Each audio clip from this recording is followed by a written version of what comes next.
Alabama. It is a place of history, legend, and myth in college football. Today, the 74th game in the Alabama-Tennessee College Football Series. Hello again, everybody, and you can't know how much fun it is for me to come back for one more of these. This has been a series of legendary people and moments. You know, if you want to be a legend in sports, all you got to do is win the big games once in a while and leave a lot of quotes. Quotes like these from General Robert Neyland, who said, "Touchdown follows blocking just like night follows day." Wallace Wade of Alabama, "Nobody ever wins a football game, somebody loses it." Or Paul Bryant on a Thursday night before an Alabama-Tennessee game, he said simply to his Warriors, "Be brave." Longevity is another factor in the legend march. This will be the 22nd Alabama-Tennessee game for Tennessee coach Johnny Majors. 1956, a senior tailback All-American and runner-up in the Heisman, a 24-0 win. 1982 as coach, a 35-28 win, and Johnny really remembers that one. Tennessee lost quite a few before I came back, I think 6 in a row, and we'd lost more than I'd like to think about when I came back. 5 in a row, and Alabama came into Knoxville number 2 in America. It was Coach Bryant's last year, which we didn't know about at the time.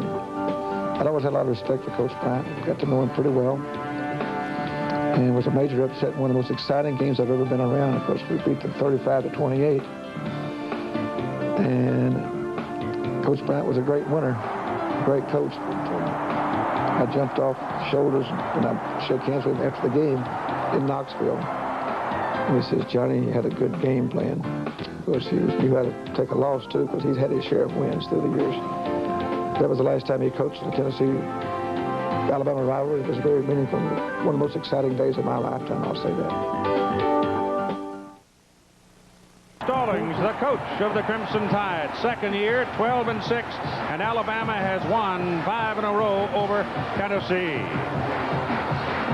Our double Hall of Famer Bob Griese is getting his first taste today of shootout in the Southeastern Conference. He's into the fried chicken, but we can't get him on the sawmill gravy and biscuits yet. No. We're working on it.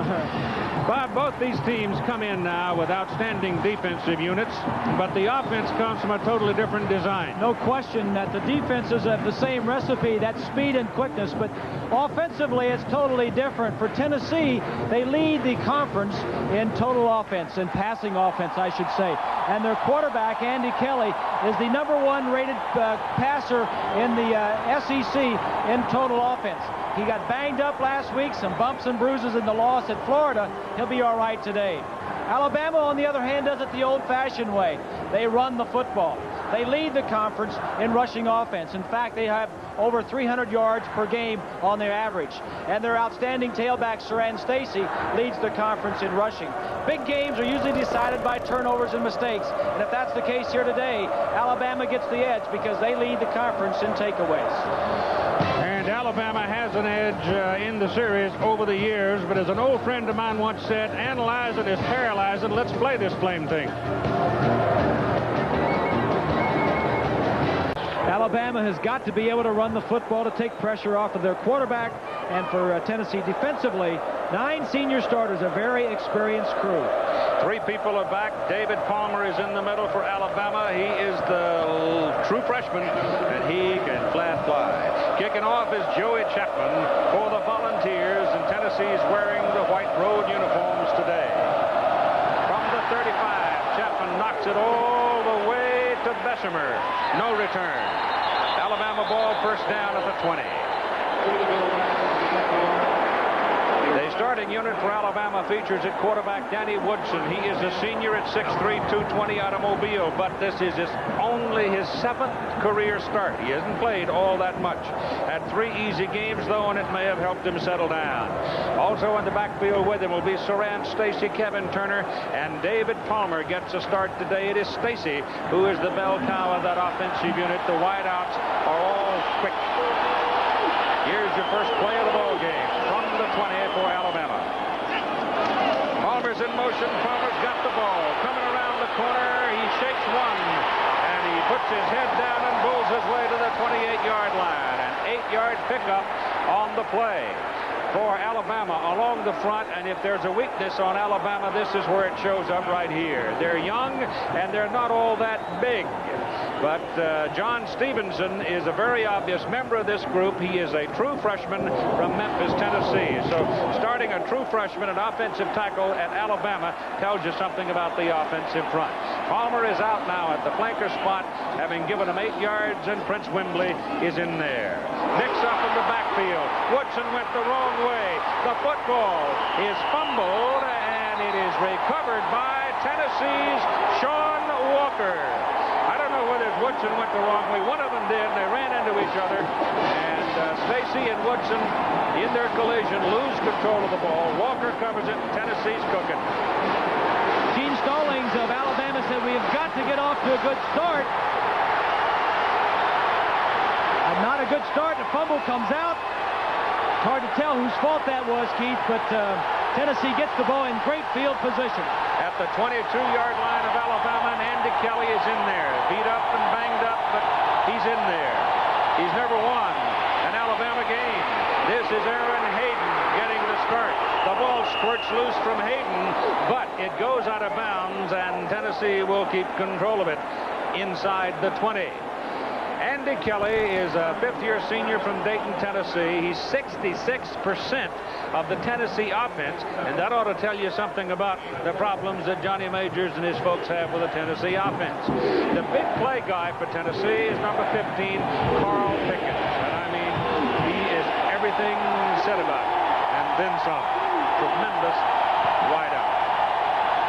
From the 18-yard line, Kelly rolls it, keeps it, throws it for the corner. Incomplete, out of bounds. Pressure on Andy, and he goes down. The pass intended for J.J. McCleskey. Along the front for Tennessee, Tom Myslinski is the bell cow, the veteran guard at 285 pounds. But again, you know, that's not quite the mix along that offensive front that they had hoped to have this year. They haven't been knocking people off the ball and haven't been able to run it very well. Now they check off, and this is a tough place to check off when you're close to the end of Legion Field against Alabama. Hand the ball to Mario, it's Aaron Hayden, 24. Mario Brunson, 44, is the fullback. And Hayden getting a start ahead of James Stewart doesn't get a whole lot out of that as the Alabama defense swarms. And both these defenses will just eat you alive if you don't get things going in sync. Field goal try by John Becksport. He is a freshman from Chattanooga, Tennessee. He's 6 out of 7. He's so young, he doesn't even know it's hard. And he's just been knocking it through. The hold is Jason Julian. Snap is good. The hold, the catch is partially blocked. Somebody got a piece of it. And Tennessee, after a great break early in the ball game, is turned away empty.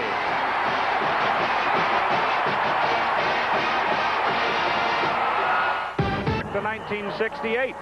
Mike Dean from the 25. Blocked! Jimmy Weatherford did it. 10-9, Tennessee won the game.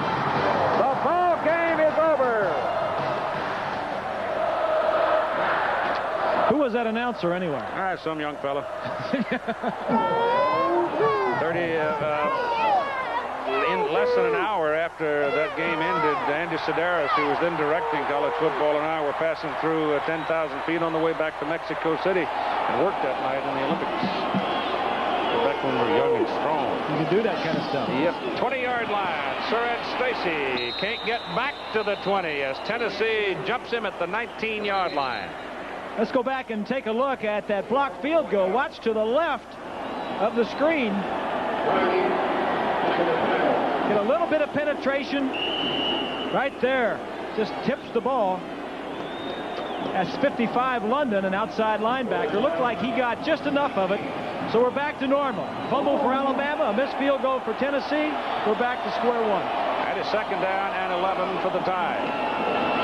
Here comes the quarterback. He just took the snap, took off like a tailback behind single wing blocking, fumbles the football again.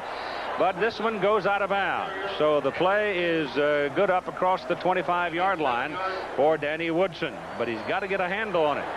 The defense for Tennessee, Chuck Smith is a busy guy. Chuck is from Athens, Georgia. Yep, right behind the hill from the University of Georgia. But he's at Tennessee.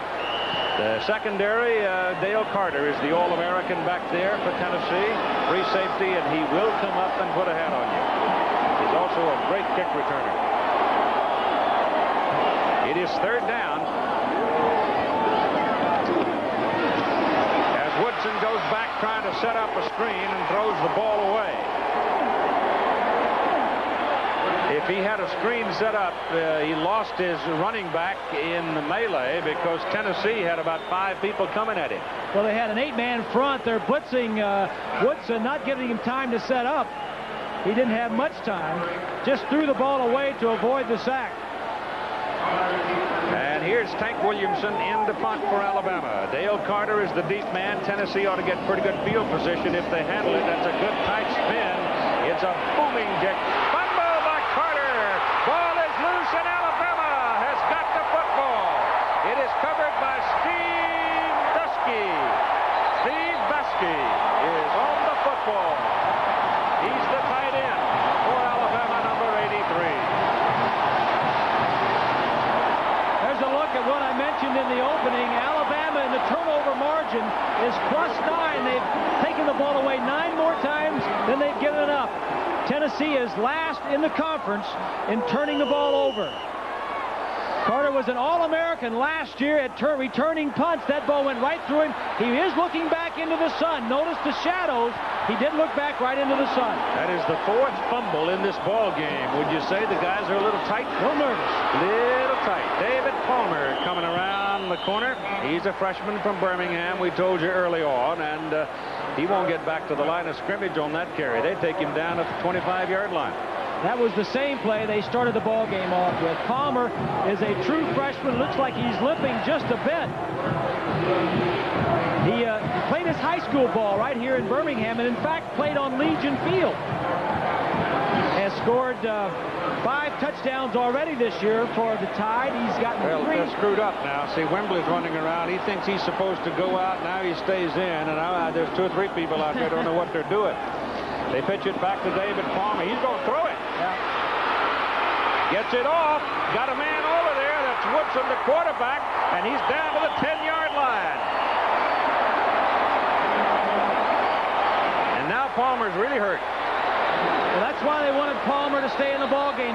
He played quarterback as well in high school right here on this field. Let's take a look. Here's Palmer right here. He's going to go in motion. The quarterback will toss it to him and then come back out here. The ball will be thrown back over here to Woodson, the quarterback. That's why they wanted him to stay in the ball game. Palmer has played quarterback and wide receiver. Outstanding play. Well, he was limping noticeably on the left ankle, stayed in the game, and now he's down on the field being attended to. Happy birthday, Woodson. Well, they're working on David Palmer, but he's apparently hurt that ankle quite badly because they had to help him off the field. That's a big loss for Alabama. The Tide owns the ball. First down and goal to go. Just inside the 10-yard line. Stacy and Kevin Turner line up behind the quarterback Woodson. Wembley and Lee are the wideouts for Alabama. They'd like to run the ball here. They'll try it with Stacy. And Stacy will get it to the 8-yard line for 2, and it'll be second down and goal from the 8. And here's Jack Arute. Well, Keith, you're absolutely right. The injury was to David Palmer's left ankle. They say it was a sprain, and the trainer says they're going to retape it. They've applied some ice material, so they say he's cleared to go back and play. Thank you, Jack. That'll be a big loss as you see what Alabama has done inside the 20-yard line. Curtis Brown, number 85, checks in at a wideout position for the Tide. Tennessee showing a 4-man front right now. Woodson keeps the ball, turns it inside, got a little daylight. Inside the 5 and down at the 4. Ernest Fields, number 23, made the tackle for Tennessee. Tell you a little bit about David Woodson. He is leading the SEC in passing, that complicated percentage thing that they do. But really, he is not that good a passer. He's completing 71%, only thrown 78 passes. His strength, if he has a strength, is his running ability. As you mentioned, he's a fourth-year senior, hasn't played a whole lot, only his 7th start. Now Tennessee puts 8 folks up on the front. And it's 3rd down. Woodson looks to throw it, throws it now. The pass is incomplete, and he picked the wrong man. If he goes to his tight end, Buskey, he's wide open.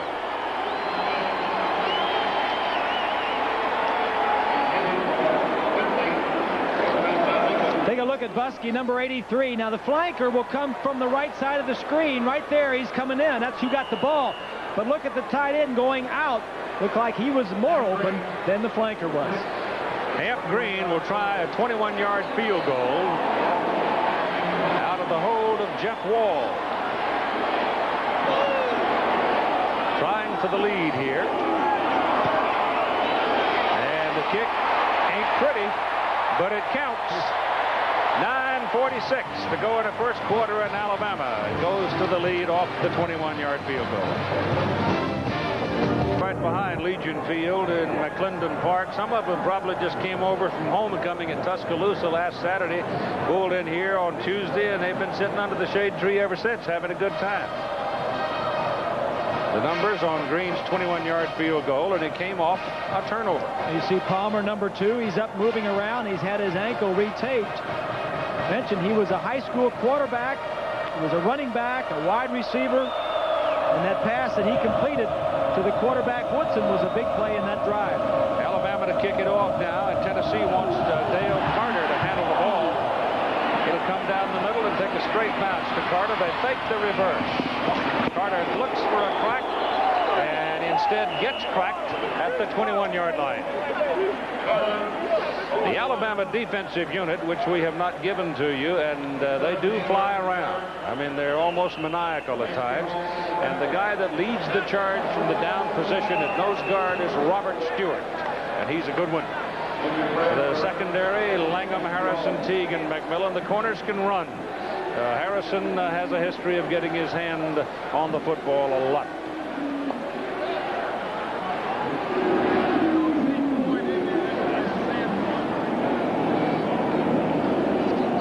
Man down on the field, Gene Stallings, the head coach of the Crimson Tide in his 2nd season.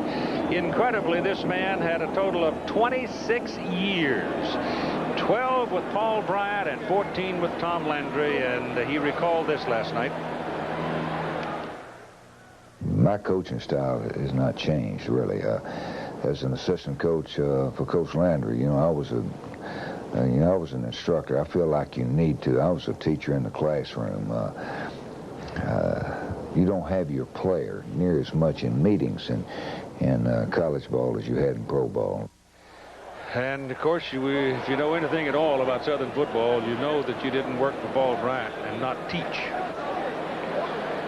The SEC standings, it's Florida right now sitting up there, and mainly because the Florida Gators have defeated both of these teams. And they did it down in Gainesville, and Florida has only 3 games remaining. They have to go to Auburn, and that could be a bump in the road because that's a tough place to win. They all usually have a pretty good football team down there, too. Yes, they do.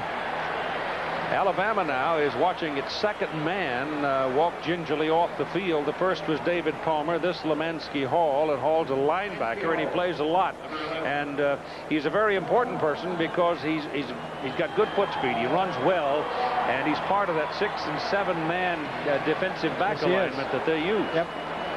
You know, that interesting piece, listening to Stallings talking about Landry and Bryant. I asked him last night, one thing he learned from both men. He said from Landry, it was organization. And from Bear Bryant, it was motivation and how to prepare these guys to play. The ball is resting out on the 21-yard line.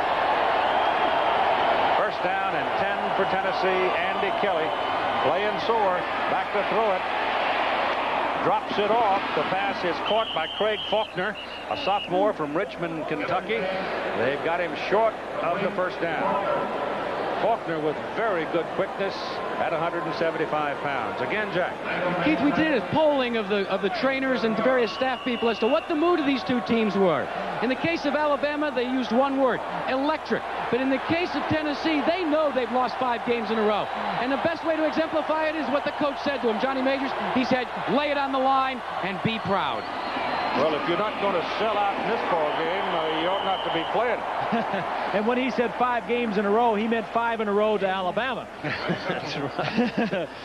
That stop is made. Aaron Hayden carrying it. Now, Tennessee didn't run a lick against Florida last week. They gained 49 yards in 60 minutes of football. That's not Tennessee football. They come in averaging 300 yards in the air and 159 on the ground. And Johnny Majors would like to run the ball more than that. Kelly, a little quick hit. That's good for the first down. I mean, he popped that thing right on the numbers. The ball was caught by Carl Pickens. The surest hands probably on the team. The tackle by Antonio Langham for Bama. And it's first down, Volunteers.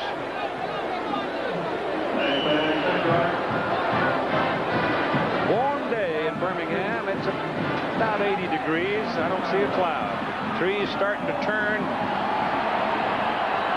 Nice setting. Handoff goes inside to Rock Poe. He's a freshman out of Mobile, a red shirt, and he's got good size of 220 pounds, and he moved that football. He got it up to about the 39-yard line. They've made Legion Field all fancy now. I mean, they've redone and added seats, and I mean, it's really been gussied up. You can't even throw your chicken bones on the floor anymore. You have to behave yourself. Goodness sakes. I mean, it's really fancy.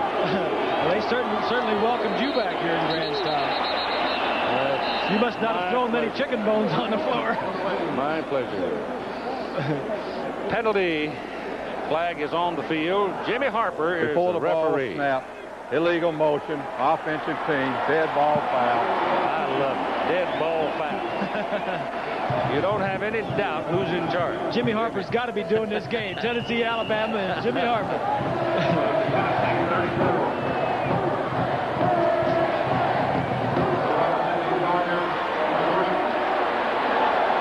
It's second down. Kelly gives it away to Hayden. Aaron Hayden gets it up just over the 40. And Johnny Majors, in talking about Andy Kelly coming out of the Florida game last week, had this comment on his condition. I don't know whether Kelly will go at full speed or not, but he has made considerable progress every day this week. He didn't get any work on Monday. He's out there observing, and he's practiced a little better every day. And everybody wants to play an Alabama game if you got any guts, and he has a lot of guts. K is in there right now on third down and 4. Checked off. Hands it away. That's going to be a first down as Hayden finds some running room and goes flashing off the left side and puts the ball on the Alabama side of the field. First down. It's a good check off by Kelly. He had everybody spread out. Alabama was spread from sideline to sideline. It's a good block there on Sullivan's number 90. Only needed 4 yards, and sometimes for a quarterback it's tough to check from a passing play to a run play on 3rd and 4 or 5, but that was a good call by Kelly. Saw that freshman drop that shoulder and lay a lick on George Teague too. They've got Kelly. The sack is made. It's Antonio London getting their first, number 55.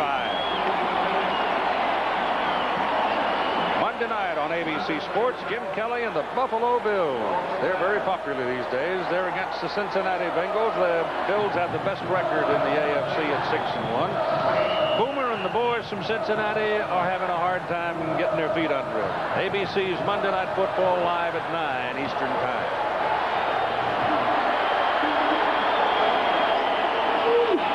Call it second down at about 15. They look for some daylight up the middle with Hayden, the freshman out of Detroit. James Stewart is the other tailback for Tennessee. He's a freshman from Morristown, Tennessee. So they're young. An offense for Tennessee lost 8 players from the offensive team last year to the NFL, to the draft. 8 players were drafted. And, of course, they had their 2 top tackles, outstanding players, and a wide receiver all go in the first round. Look at this. No back. Everybody's outside. Pitch to the top, double at the bottom. Protection pretty good. He has to go inside, though, to Carl Pickens down the sideline. Carl Pickens has got a first down, Tennessee, inside the Alabama 15-yard line. Stacey Harrison saved the 6.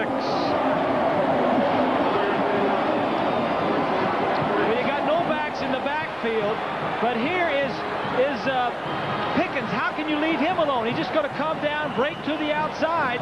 They've got him spread from sideline to sideline, get a little bit pressure on him, but as they go downfield and they back up, everybody forgets about Pickens. Boy, you can't do that. No, you got to have two guys on him most of the time. This is Hayden carrying the ball. He picks up a couple down to about the 12, and there he is wrestled down. Carl Pickens is a junior out of Murphy, North Carolina. He could do a lot of things for your football team.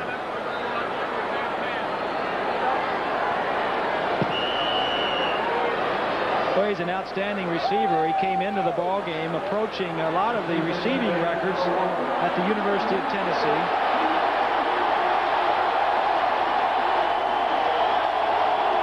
Second down and 7. Run it up the middle.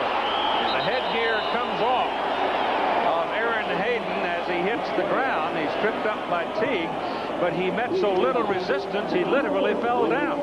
This is just good, tough running up inside, and if Tennessee has a weakness, it might be in the fact that their two running backs are freshmen. Now, if they were offensive linemen, or you would be concerned, but if you're going to have any inexperience in any position, it would be a tailback, because all you have to do is give them the ball and let them react. Stewart is in there replacing Hayden, and he comes off the bench cold, and they give him the ball, and John Sullins leads the defensive charge for Alabama, and they stop what was the 12th play in this possession for Tennessee. This Crimson Tide defense doesn't give up a lot of points. As you see right here, only allowed one TD the last 10 quarters on this field.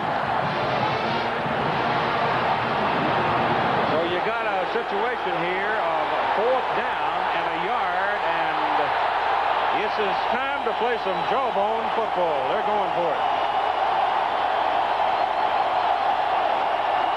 Kelly throws it. Incomplete. Intended for Pickens, and the Tide has held. Bad choice. Double coverage on Pickens. Take a look at Pickens now. That's 43 is Langham. He's going to get help from the safety coming from the right side. If the ball's thrown right now, you got a chance, but it's thrown a little bit late, and the safety gets over there. The ball is thrown low, and the reason it was low is that he saw the other guy coming. Take a look right here. He's going to run break to the inside. Now the two guys that are going to cover him are right here. He saw him coming, and he had to throw it because the defensive man was in his face. So with that failure to convert and get the touchdown, Tennessee leaves. This is an official timeout as Jimmy Harper's talking to the other officials, but the ball is just outside the 5, and I think he's questioning the location of the spot. But at least failing to score, they leave Alabama backed up down close to their own 5-yard line. Interesting call, though, by Johnny Majors, not going for the... I wonder if it was because he's on the hash mark real close to the goalpost. That angle is very difficult this year. Could be. This is Kevin Turner, the fullback, carrying the ball, and he works his way up around the 10, maybe the 11-yard line. The Honda Scholar Athlete of the Week, brought to you by American Honda, proud to support amateur athletics. Toby Shields, junior center, University of Alabama, this week's winner. Presenting a check for $3,000 to the General Scholarship Fund of the university. His major is marketing, his grade point 3.05. David Palmer is back in, sore ankle and all. They go inside to the big guy, Turner again. He's 220 pounds. And Tennessee is keeping Alabama pinned in there pretty well. They're right around the 10-yard line. There's a look at the freshman. David Palmer, who was out, got his ankle taped. Looks like he's running pretty well. I'm watching him go off now, and he's a little tender. Yeah, for a little guy like that, his whole game is speed and quickness, and being able to move on those feet. That'll hurt him more than most people. Here's where Alabama now could be hurt with a lack of real passing threat here. It's 3rd down and 5. It's a tough place to be throwing the ball around.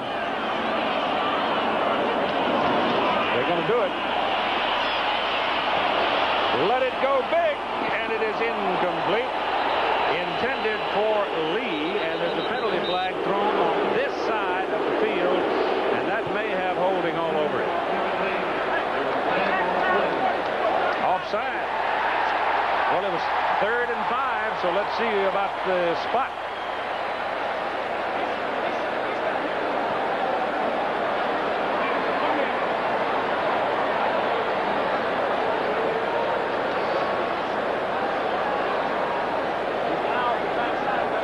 Tennessee was a little bit anxious. The end man on the line. Yep. Good call by the line judge. Offside, defensive team, still be 4th down, 4th and short.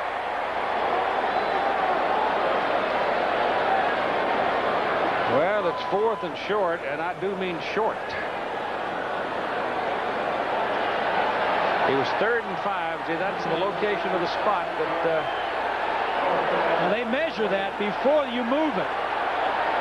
Now they measure that before they move it, and if it was 5 and a foot short before they moved it, it's still 5 and a foot short afterwards. Oh, now wait a minute. Isn't it 3rd down? Didn't they, the penalty? Yeah, they get 3rd down over. 3rd down over. No, 4th down. No, it was 3rd down. I'm sorry, 3rd down over again. 3rd down. He Sure. said 4th. Right. It's 3rd. Yeah. Yeah. I'm sitting up here like a parrot. Lee is out. Wembley goes out. 3rd down and very short. They put in a couple of tight ends, and that one of them is Martin Houston at the fullback position. And I don't know. That man comes in from the side and marked that ball, and that is not a first down where he's standing. I think Tennessee stuffed him. Stacy carried it, and they didn't make it. My goodness. The defensive front for Tennessee just wins that battle, and as we mentioned, the weakness for Alabama offensively is the offensive line. Strength for Tennessee is that front 7, and they certainly won that battle. Alabama's offensive front is small and young. Williams' punt is out of there. It's a low liner going back to Dale Carter. This time he handles it. Doesn't get much help, though, and he is put on the ground back around the 44-yard line. Let's go quickly to Roger Twiville. Well, thank you very much, Keith. The heavyweight championship fight. Professional boxing, and in particular the heavyweight championship, getting boring and more boring as time goes on. The game they play with their marketing and all of that stuff is incredible. But Tyson was seen about 2 weeks ago holding his ribs going into a clinic. But they wait until now to announce it. Gain is across midfield, down close to the 47-yard line, with Aaron Hayden carrying it. As we told you, he's the youngster out of Detroit. Smokey, the blue tick hound, when he got sick early on, he was down and sent to the hospital for heat exhaustion. And he stayed a week. He doesn't run around the field after they score every time, do they? No. He's an old-timer. Be messing with him. That gain is to the 45-yard line, and that'll be a first down. Rock Poe is carrying it. Poe is in there because Brunson, the starting fullback at that position, sprained an ankle and may not return this afternoon. Also for Tennessee, Lemansky Hill, who was injured, has some bruised ribs. We showed you him a little earlier going off the field. And Lemansky Hall also. So they're playing on a rug here, and it's a warm day, so they're sticking to it some. And the first quarter is over. Alabama leading Tennessee 3-0. To Alabama, they called him an institution in the release this morning in the paper, the local paper. The guy says, next to Bear Bryant coming back, it's good to have Keith Jackson in town to do the broadcast. I think, well, what am I doing here? I just go get on the airplane and go home. We'll loan you a stump. Pass is incomplete. Ball falls out. Mose Phillips, who came to school as a quarterback, now wideout. Here's a look at the first quarter statistics. Alabama with only 1 first down and only 19 yards rushing. Take a look for Tennessee. They have really rushed for more yardage than they've thrown for. And that, for Johnny Majors, he would love to see each quarter. Andy Kelly hands it off to Hayden. And he's across the 40 to the Alabama 39-yard line.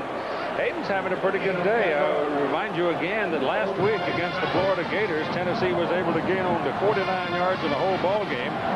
Now Hayden, with 10 carries, has already gained 54. Of course, it's a different defense they're running at today. That Florida crowd's tough.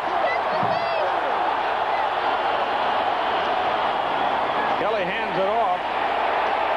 Certainly wasn't much of a hole there that time. And the ball carrier Hayden is stopped short of the 40.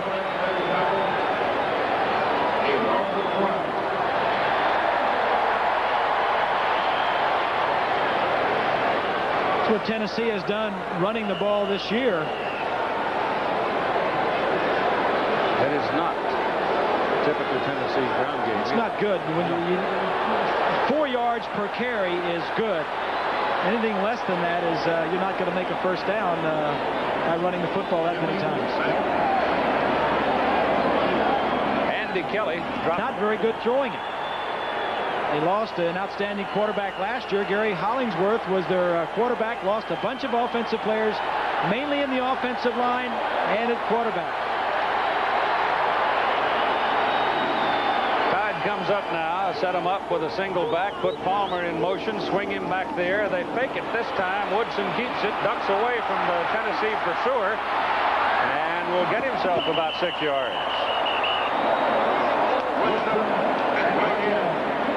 Chris Mims was coming in, number 93. He's a big guy, 6'6", 260, a defensive end.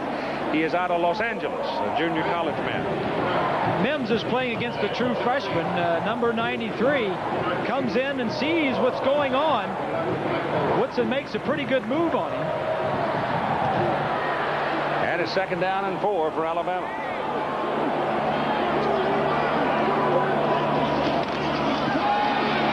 Woodson's pass. Caught. Prince Wimbley hauls it in, a junior from Miami, Southridge High School, and he's got a first down. What Tennessee wants to do is force Woodson and Alabama to throw. Take a look right here. Look at the number of men playing the run. That's 9 people for Tennessee up to stop the run. The outside corners are man-to-man on the 2 receivers. And I'm sure Tennessee says, we'll force you to do that all day, and you probably won't beat us. Boy, a little hitch sure would have done some damage, though, wouldn't it? Yep. Hitch and go. Well, just and break a tackle. Yep. Not much there for Martin Houston, who worked some of the time this week at tight end,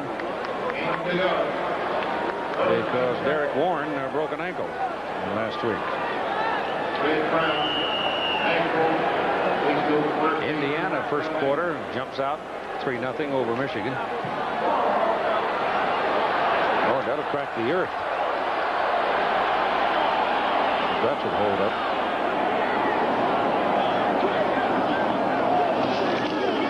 Woodson still got it. Passes away. He has a man. But the ball's too high. Kevin Lee was over there. If that ball's down where Lee could protect it with his body, he could have handled it. It was wide open, and I think this really points up the ineffectiveness of Alabama's ability to throw the football. He had a man wide open. Watch the receiver here. He's just going to go down and break right in this area, and the play-action fake.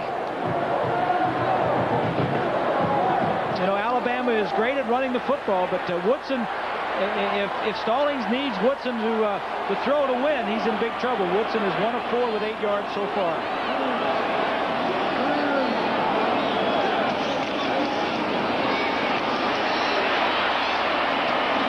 Ball is dumped off to Houston.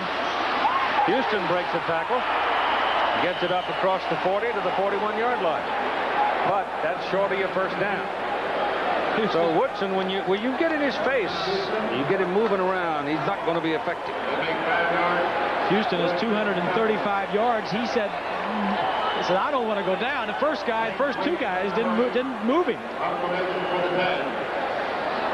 In the punt, Tank Williamson. It'll be his 3rd. And Carter goes back for Tennessee. And Williams is not getting that ball up in the air much, and he's giving Carter some opportunities.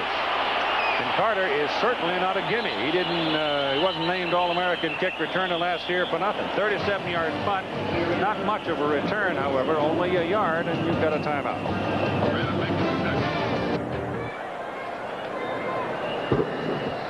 Ball rests at the 23-yard line, where it is first down for the Volunteers, and Andy Kelly coming out. Threw 56 passes in the game last week against Florida and lost.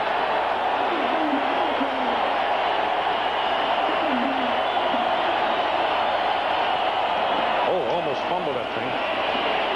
Got it away quickly to Poe, and the big man is in there for about 3. Let's pause 5 seconds right here so our ABC stations can tell you who they are. WHBQ TV, Memphis.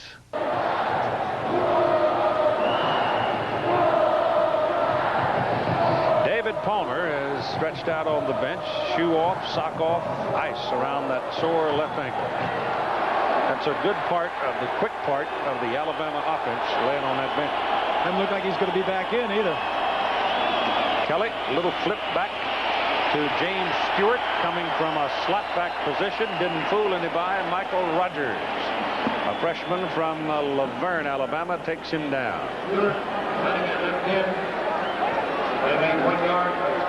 Alabama just sound defensively and offensively for Tennessee. This is what they have done so far in the SEC. It doesn't show you there that they are last in the league. They have thrown the most interceptions. They're last in interceptions, meaning that's one thing they want to lead. And that, fortunately, Kelly has thrown a lot of interceptions. Third down and 5, going for his first down, and he's close. Vaughn Reeves, the tight end, pulled it in. But I don't know if he's got it or not. Looks like he's going to be just short. He's short, Keith. So once again, they'll go to the punt with Tom Hutton. He's a left-footed freshman, and he can pop that thing. Had one block, though. Somebody missed the block up front, and they blocked Tom's kick last week. He gets some foot on it. And he runs Chris Anderson back inside the 25, and Anderson, who's another youngster that can really run, he gets it around the corner past the 30 and out of bounds. 45-yard punt, 9-yard return. Coming up next, our afternoon schedule, and there's some really good games in this group. Out on the West Coast, big one in the Pac-10, big one in the Big Ten, Colorado, Oklahoma, and Texas A&M and Baylor. Bears are liable to be a little feisty after losing last week to Rice. That's coming up next here on ABC Sports. The Battle of the Brazos. Sharon Stacy is back in the lineup, gets the ball, senior from Geneva, Alabama. Well, I tell you, there just isn't any room against these two defenses. Tennessee has gone to an 8-man front on first downs to try and stop the running game and force Alabama to throw. Larry Lacewell, the defensive coordinator for the Volunteers, was telling me the other day that he wants to force them to throw and get them out of that running mode. Second down and 10. Trying a different formation here. Woodson back to throw it. He had time. Now he breaks out of there and runs it up to about the 40 and leaves him a yard or so short of his first down. He got away from Casey Rogers. When Rogers had him in his sights, he juked him and left him. So it'll be third down and 1.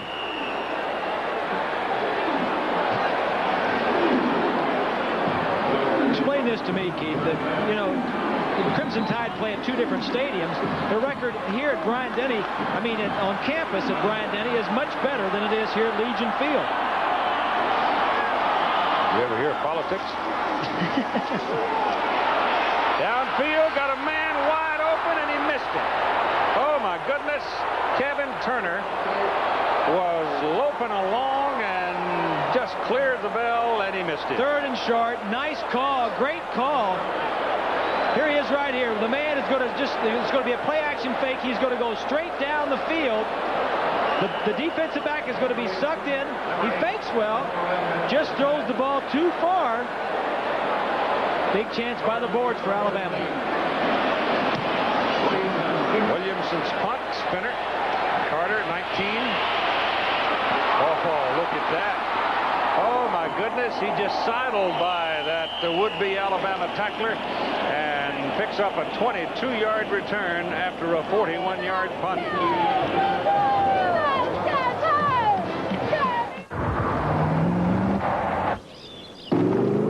It takes you almost an hour to get to work,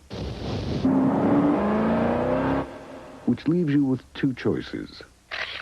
Had to roll in it, I'm sure, but this was the bigger part for one thing. And Pat Dye, that pass is caught by Stewart, but not a whole lot of gain on it. Pat Dye always considered this Alabama's second home, and that's why Auburn went ahead and developed their stadium down there and will not play here anymore. But they seem they've won about the same number at both stadiums, but they seem to lose more here than they do over on campus. Yeah.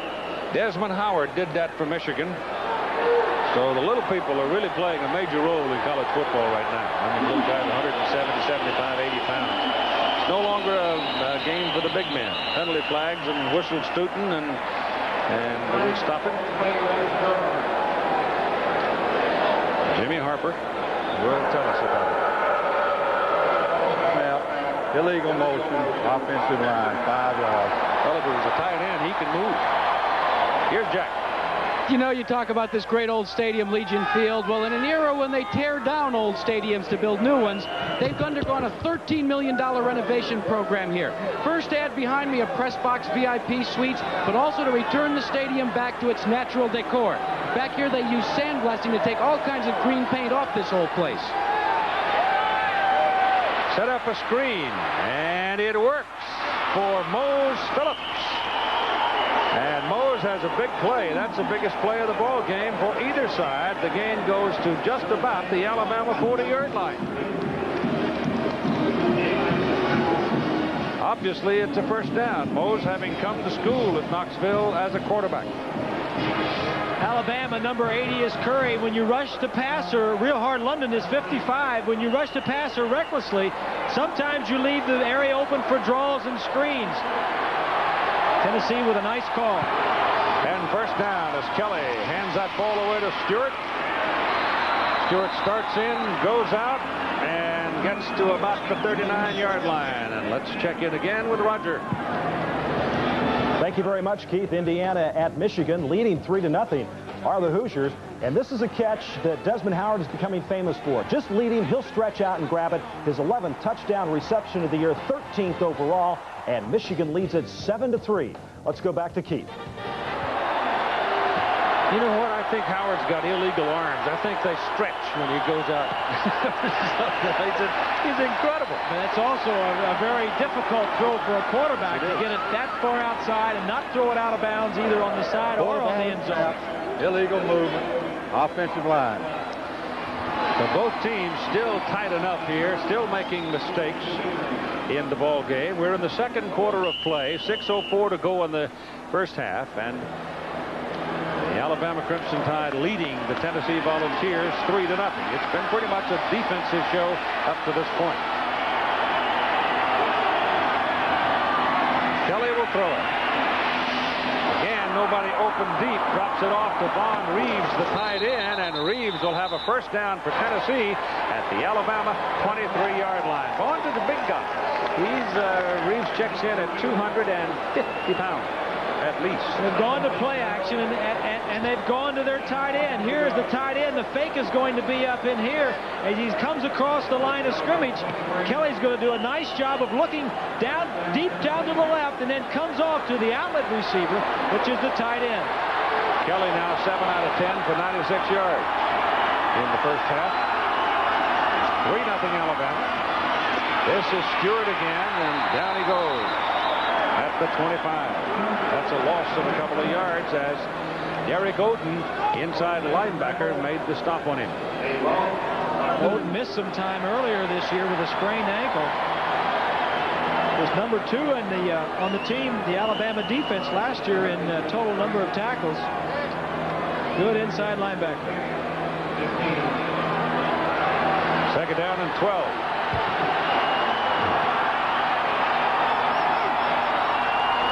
Faulkner is way wide to the left. Kelly gives it away to Pickens on a reverse.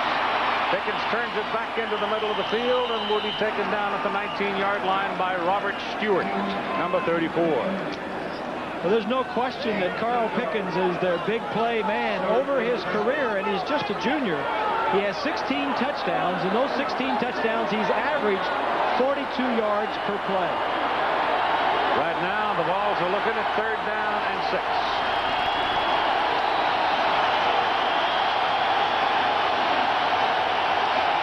Nobody behind Kelly. That gives him 5 wideouts.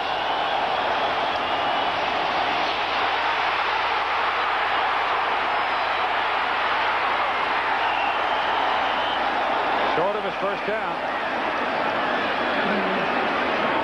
He had Pickens for just a moment because Pickens was the inside man, but that was taken away by the pressure.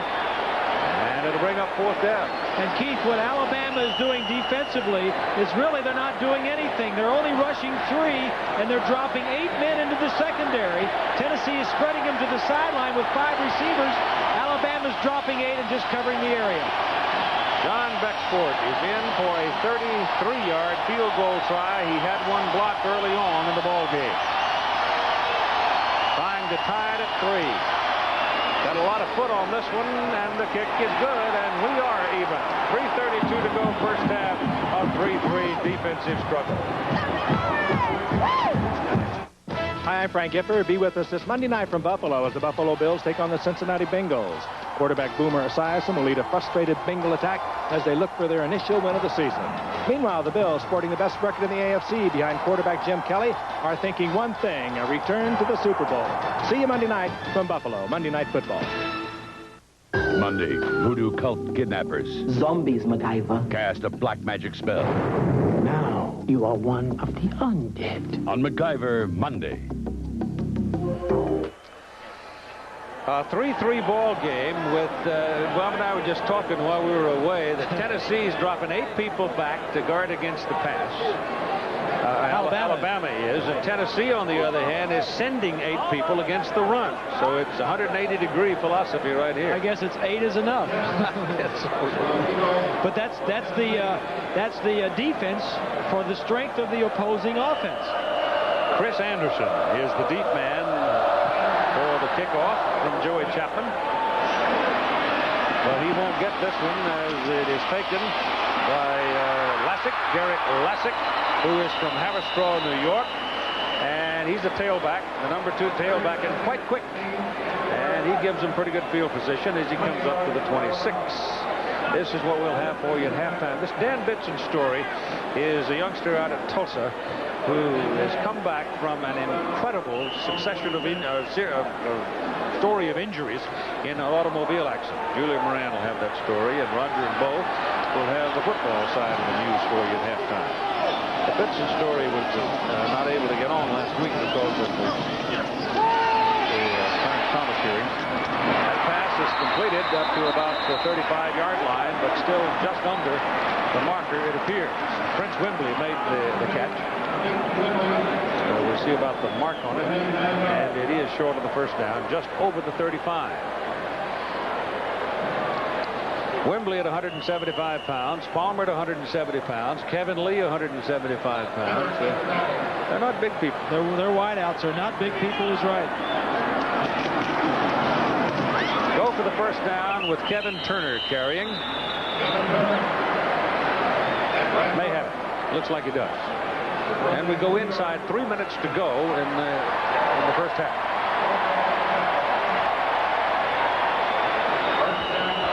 A 3-3 tie. Last year up at Knoxville, it was 9-6. And if you remember last year, Tennessee came into that ball game averaging like 39 points a game. They got 6.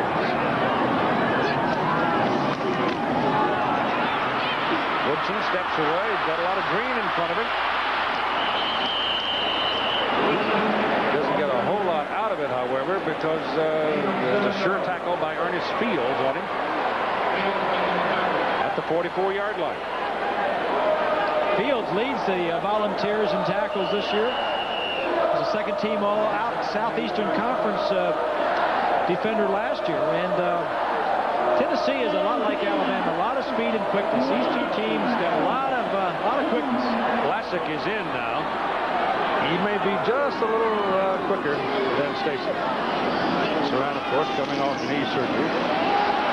Behind him, ball knocked loose, and it is covered by Alabama. But the man coming from the blind side got a hand in there and knocked that ball loose. I think it was Todd Kelly, number 58. It's going to come from the left side. Hammond's number 63 is the left tackle over there. Kelly gets a hold of him. And Toby Shields is the man who covers the ball for Alabama, the center, number 61. They'll call it 3rd down and 9.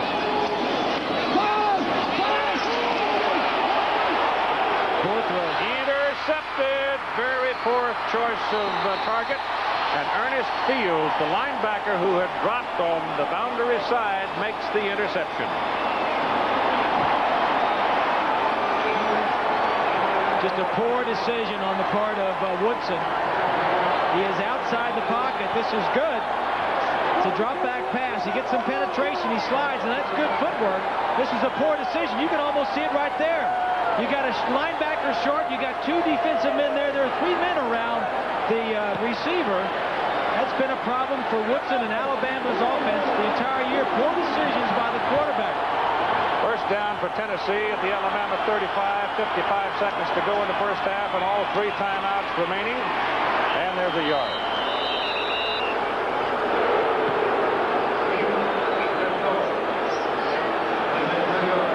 Oden and Curry on Hayden. And they do spend the timeout. They have 2 remaining at 43 seconds to go in the first half. Put it on the 33. Call it a 2-yard pickup, and 2nd down and 8.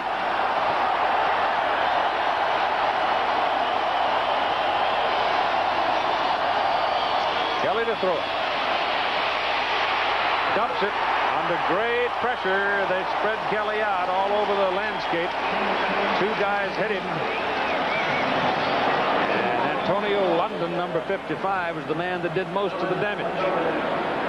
Alabama did a nice job defensively that time, not going into their zone, but going man-to-man. A little bit different look for Kelly. I'm sure during the timeout he had a lot of conversation on the sideline about what they were playing, what we're going to do. Alabama comes up and switches the defense on him. Bill Oliver calls the defense for Alabama. Nice call.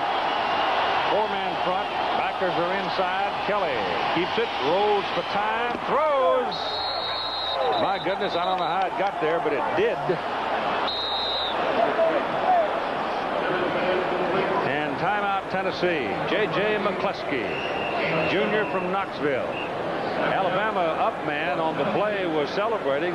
He thought they'd defended it, and it hadn't. It go right between somebody's hands and into the arms of McCleskey. McCleskey's an interesting guy. He started on the defense last year, and a cornerback. Started 4 games for him. He's only 5'8" and 167 pounds. Came in as the 2nd leading receiver on the ball club behind Carl Pickens. Well, they're at 4th down and 1 in a 3-3 ball game where the offense has been blunted pretty much all day. And now Johnny Majors are going to try to go to the clubhouse with a lead at halftime. Only 27 seconds remaining in the first half. That means Bexford, the freshman, is in. He had 1 blocked from 34. He made 1 from 43. This one will be from... we made 1 from 33. This one will be from 43. And if there's ever a chance time to go for a fake field goal, this may be it, Keith. His longest in his career so far, 44. Man holding it is Jason Julia.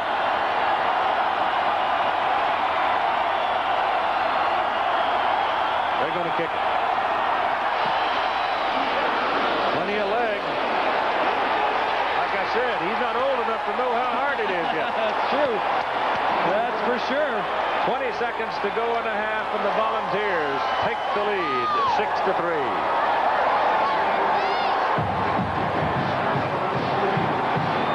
This is looking more and more like the game last year up in Knoxville when Alabama won on field goals, all of it 9-6.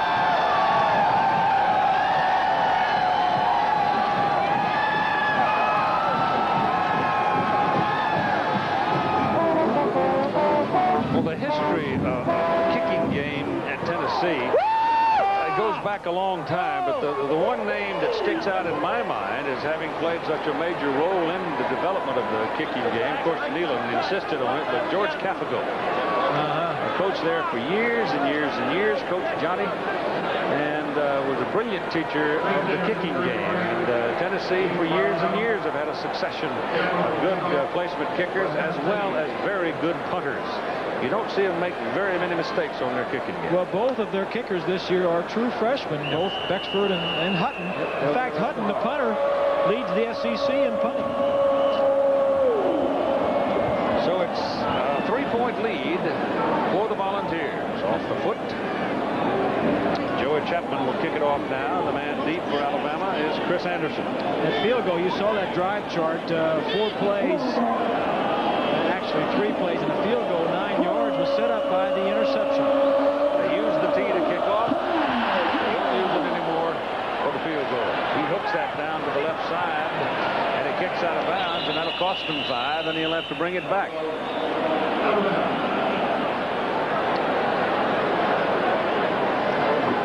So he'll redo it from the 30, or Alabama will go out to the 35 and take the ball.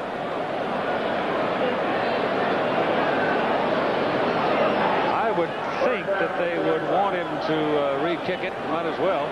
They also need to put 2 seconds back on the clock.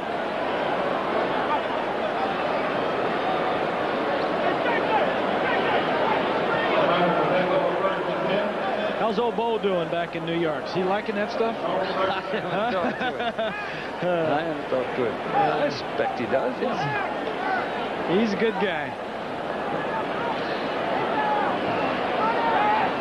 Roger would have to get after him, ask him some hard questions. He'd love a game like this, all this defense, Yeah. all this running, and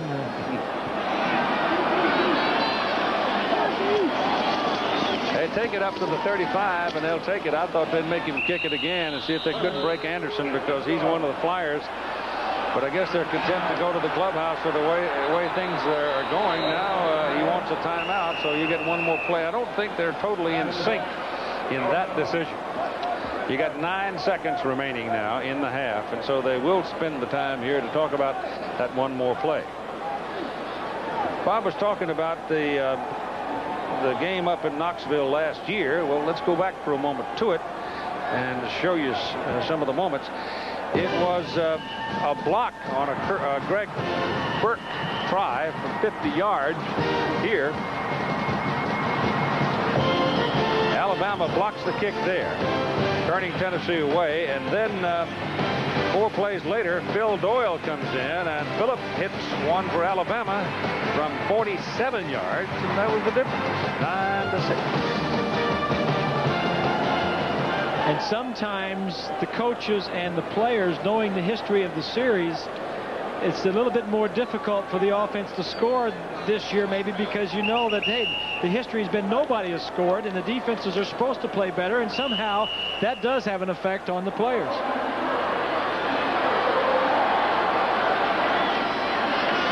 So this ought to be the last one of the first half, unless there's a penalty involved, and it's not very glamorous because it's a sack by the Alabama quarterback, and the half is over. Chuck Smith was the man that got through. So it's 6-3 Tennessee lead at halftime. Back with activities after this message and a word from our ABC station. Game by a score of 6-3. Offenses haven't done much in this game so far. Kick going to the sidelines and lets it go, and now you got your choice. 35-yard line, a re-kick it. Well, if you like defense, you're going to like these numbers. Look at for Tennessee, these numbers right here. Not too impressive until you look at the ones right next to them, and these are Alabama's. Alabama has only 3 first downs, only 73 yards total offense.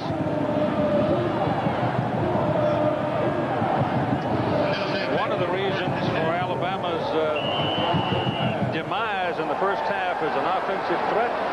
David Palmer now on crutches with a severely sprained ankle. Let's hope that's all it is. Poe is in the backfield with Aaron Hayden, the deep man, and Alabama's eating him up. They chose to start the possession on the 35-yard line, and Robert Stewart looked like he just assumed that's his farm and get off of it. Number 34 right over the center. He's only 6 foot tall, but he weighs 270 pounds. He bench presses over 500 pounds and runs the 40 in 4.6. One of the reasons why Tennessee's not doing too well today offensively.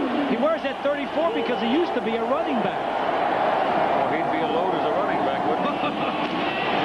Got to go outside, got a block on the corner, and it works pretty well for Hayden as the 200-pound freshman moves on up close to a first down. He's about a yard, maybe 2 short. Tennessee offensively, Kelly 8 of 12 and 103 rushing. Hayden has 52 yards, and Pickens has 2 receptions for 39, and Bexforth has the 2 field goals. Alabama defensively, Holden leads with 8 tackles.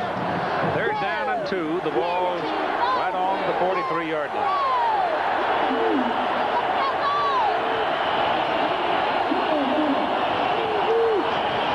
Pitches it to Hayden. Won't get there. Boy, I tell you, it is mean trying to run. Just good defense, Keith. Hard day to be a pedestrian, isn't it? Tough day to be an offensive player. Everything's happening on the offensive side of the line of scrimmage.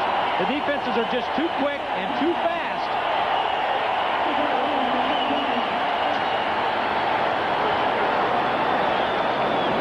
I think I say it was like trying to cross the Champs-Élysées at 5:30 in the evening.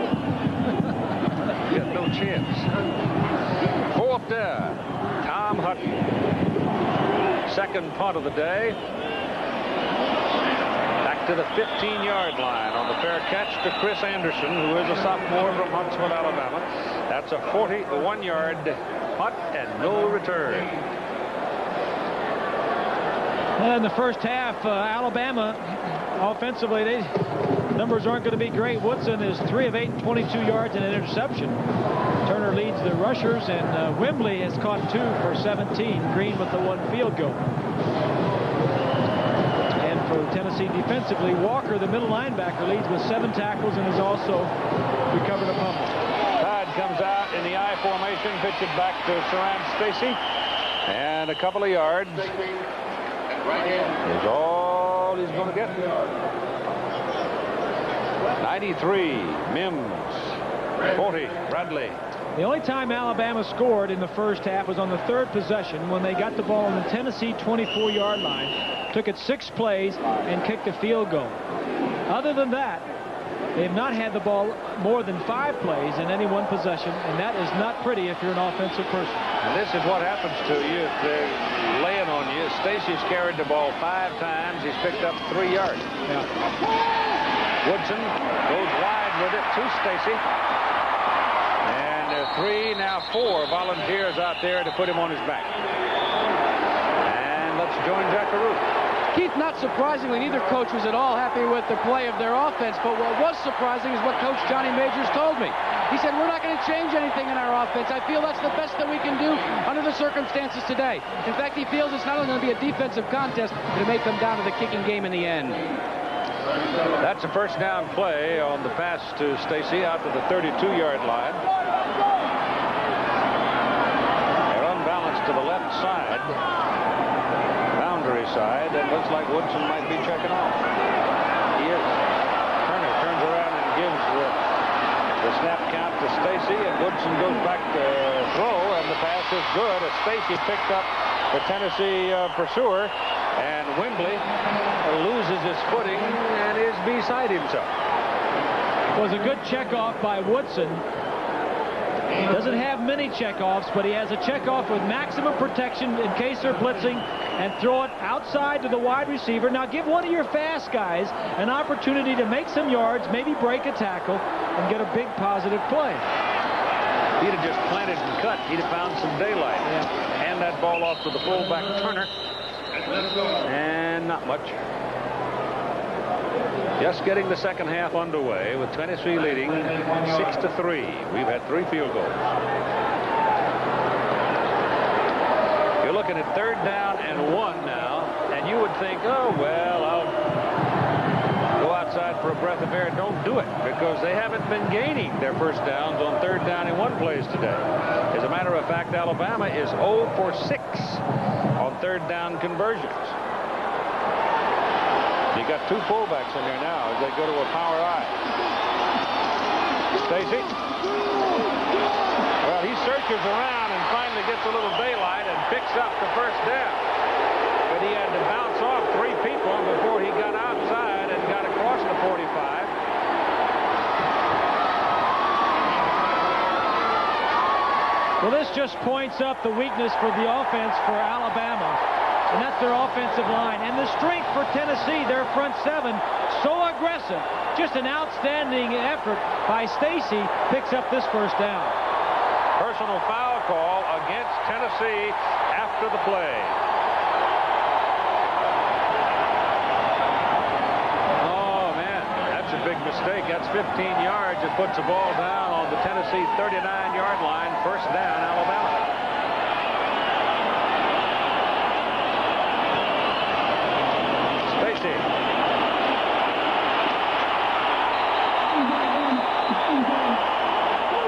Pretty good run, 7 yards. Keith, Alabama is doing something on offense. Here comes the play from the sideline with the wide receiver. That's Lee. Now watch, he doesn't give it to the quarterback. He's going to go into the huddle and call it himself. Look at it. He's calling it himself. Then the quarterback, Woodson, only gives the cadence. They've been doing it. They do that the whole game. Again. Pursuing on the play, it looked like Darrell Hardy, number 87. He came around the block, and with Stacy looking for a place to go, was able to get him. Alabama had 3 first downs in the whole first half, and in this opening possession of the second half, they already have 3. There's the messenger. He comes in, he calls the play. It's to save time.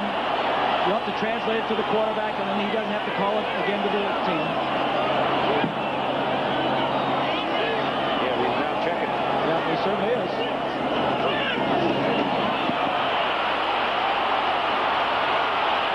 Better dump it. Oh, shoot. He just doesn't have the experience to let it go and get that thing out of bounds and save the yardage. You know, he's a senior, but he has not played. We mentioned he has not played before this year. He has made some poor decisions. That's Mal Moore, the offensive coordinator, and Coach Stallings. Really must be frustrating for Stallings. His offensive line is weak, and he has a quarterback that has never played. That'll go into books as a sack, and it's the 4th one. And Tank Williamson hits it toward Coffin Corner, but he can't get it over there. And it goes through the end zone. It'll come back to the 20 for Tennessee.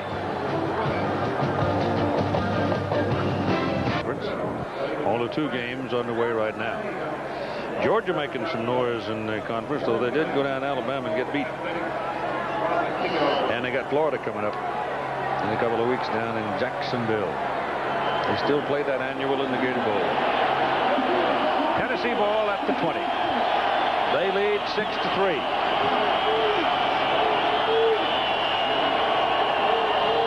Andy Kelly's gone all the way, pitches it back to Aaron Hayden. That's a 1-yard pickup. Tennessee. Number 1 laid a lick on him. That's Stacey Harrison. Let's pause 5 seconds here for our ABC stations to identify themselves. WHBQ TV, Memphis. Second down and 9 coming up.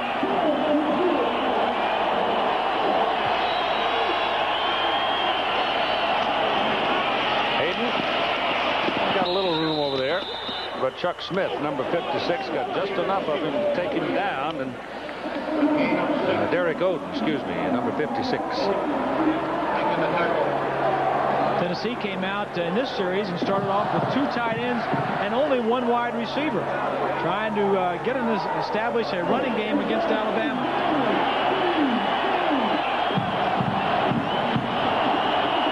Third down and 3. Now they stay with the ground game, and they're not going to get the first down. The ball rolling around, but they're going to call it down. A yard plus short of the first down. Arkansas has really gotten things going, haven't they?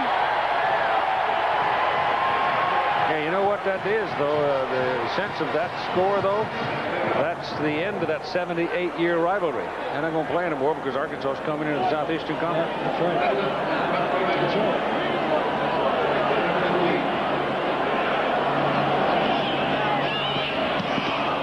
Oh, look at Hutton. When he gets all of it, and look it up into that bright, hot sun, Chris Anderson loses the ball and then gets away from it, which is probably the smart thing to do, because we saw Dale Carter lose one a little while ago trying to look into the sun. Offensive lineman of Alabama back in 1930 when they won the national championship were so heavy they tipped the field, and they started calling them Red Elephants. And they've been doing it off and on ever since. And that opened the door for Big Al to get into the stadium.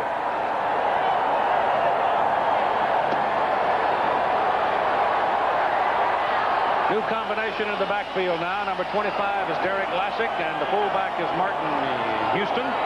Lassick, very quick. He's out of Haverstraw, New York, junior. And Woodson just pulls it down and takes off.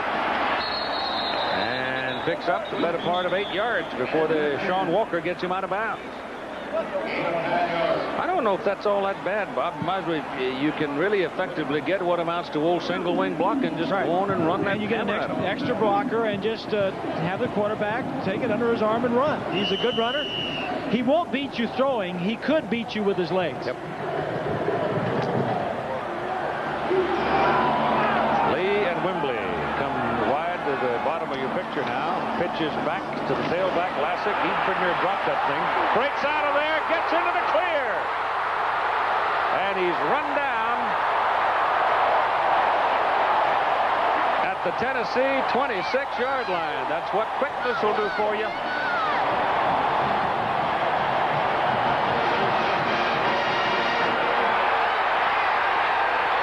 Watch the right side of the offensive line as we take a look at it. He's just going to toss this ball back to the tailback, and he's going to get up inside. They're going to stretch him wide. It's going to be called back, though, because it's an illegal procedure. The gain was 41 yards, the biggest of the day by far. You know, if that was on an offensive lineman, you know, their problems have been in that offensive line the whole day and all season, really. It's so frustrating for a coach. Actually, though, Bob, it's the first Alabama penalty. It's just been a game. It's been a game fraught with mistakes. It really has. 4 decisions. Stacy is back, and Lassick is out for a breather after that long run from Alt. Woodson keeping the ball, trying to hide back there and find a little weak side help. There's a penalty flag. That's a late hit out of bounds. And 15 to that.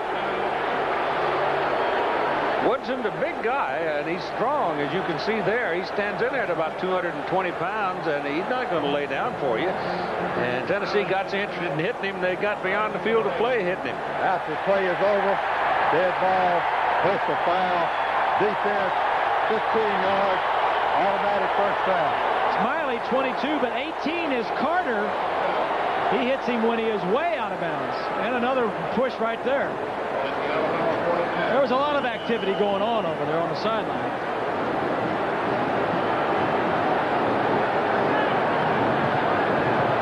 Moves the ball all the way out to the 49-yard line, and now you get Jay Barker into the ball game. Woodson, winded after the play, has to come out and get his breath, and Barker checks in. He's the freshman quarterback. Handed off quickly to Kevin Turner. Turner breaks a tackle and turns it upfield. And Gavin gets about 8 or 9 yards. At the conclusion of the game today, we will choose the Chevrolet Most Valuable Player from each team 21st year. Chevrolet has been conducting and contributing to the scholarship program. $1,000 donated to the General Scholarship Fund of each school. Coming into the season, both Barker and Woodson were very close through spring practice and fall practice, and Barker got hurt, Woodson got the nod. It's second down and 1.5 yards. Pitch it back to Lassick. He reaches to the 40 and gets it there for the first down. Notice there seems to be a little bit more life, not only on the field with the players, but also with the fans with the change of quarterbacks. Yep. Well, whatever Barker's going to do, he's probably going to do it quickly. And so that ups your tempo a little bit. And having Lassick in there, though Stacy is a proven quality, high-quality running back, Lassick he goes flying around. He's liable to do anything.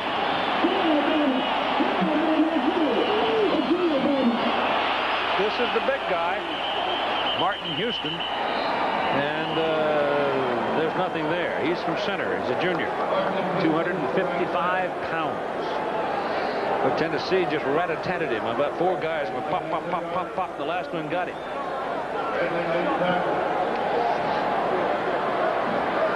Ball is resting just short of the 37-yard line. Second down and 8.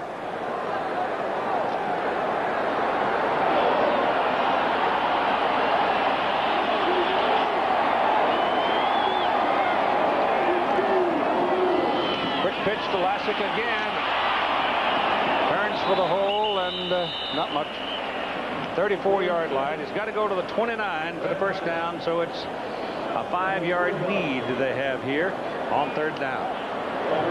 Tennessee defensively is just too quick. They toss that ball. You got 7, 8 guys running laterally on the Tennessee defense. These guys can run.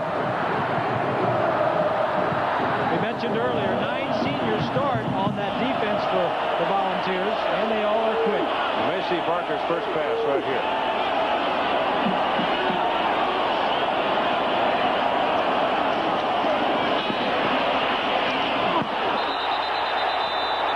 Miley and Wembley got tangled up over there. No flag. The pass is incomplete. And now as the kicking team comes on, let's check in with Jack. Keith, the quarterback change may have been necessitated by an injury. Danny Woodson, number 12 for Alabama, well, he has a pulled hamstring. Now, they are taping it and wrapping it on the outside, but it's questionable whether he'll be able to return. Yeah, they'll take away his legs. It's his primary tool. Williamson trying to hang it up, but that's too long. Takes the bounce and goes on into the end zone.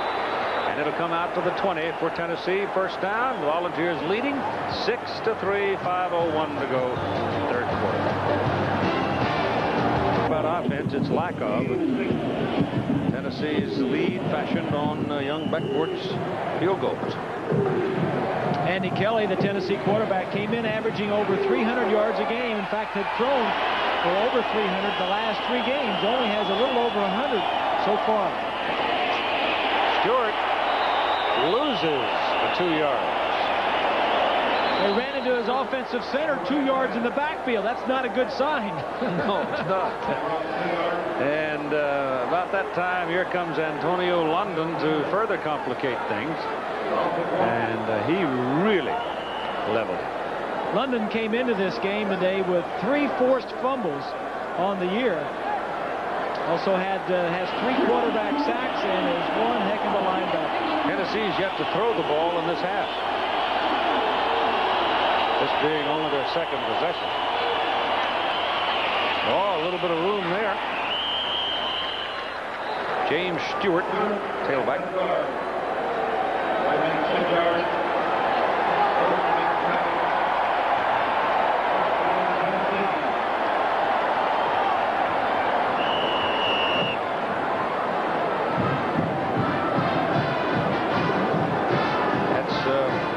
Woodson, the Alabama quarterback. Trainer's working on him for that pulled hamstring. Looks like there might be more than that. Here goes Stewart again. And on first down, that's 2 yards where Steve Webb wraps him up.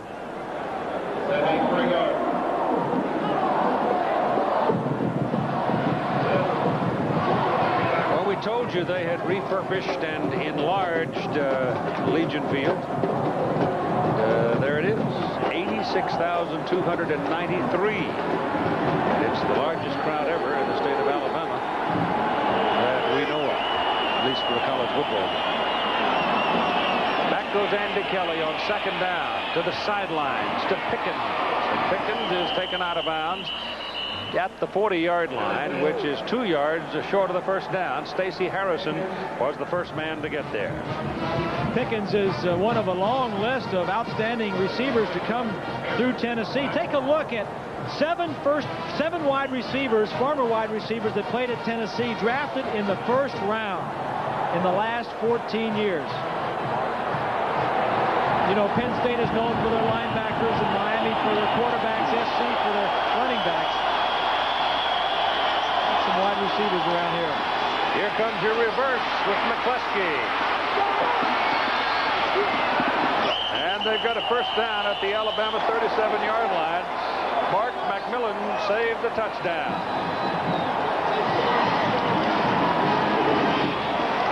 He's also from Los Angeles, playing for Alabama. One of the few offensive plays that have gone for more than 15 or 20 yards. Tennessee man shaken up. Clock stopped at 2:41 to go in the third quarter. Let's check in with Roger Twybo. Thank you very much, Keith. Last 2 years, Penn State has shut out Rutgers. This in the second quarter. O.J. McDuffie will take the punt and watch him scoot 55 yards for the touchdown. The second punt return for a touchdown in his career. It's tied up at 14 now in the second quarter, and Penn State just turned it over at the Rutgers 5-yard line. Let's go back to Keith. Yeah, Rutgers is causing some noise back in that part of the country, and they got Brian Forte in their future, the quarterback who vacated Miami, to come back home. That is Patrick Lenore, the right tackle for Tennessee out of Germantown. He's going to have to leave the ball game.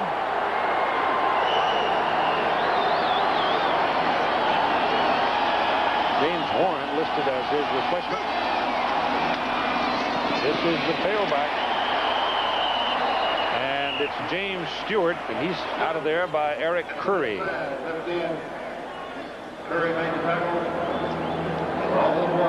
Next Saturday, ABC's college football offers Michigan State at Ohio State, UCLA, Arizona State at Tempe, Mississippi State and Auburn, and North Carolina State still undefeated in the ACC against Clemson. That could be a title game there.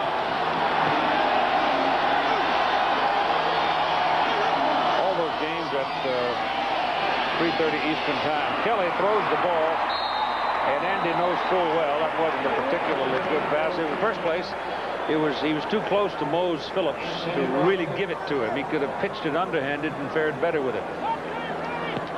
Well, he wanted to throw the ball deep. They had something going deep to the two receivers. Again, good coverage by Alabama. He had to come off to the outlet, and he really wasn't prepared to throw him the ball. Just under 2 minutes to go now in the third quarter. It's still 6-3.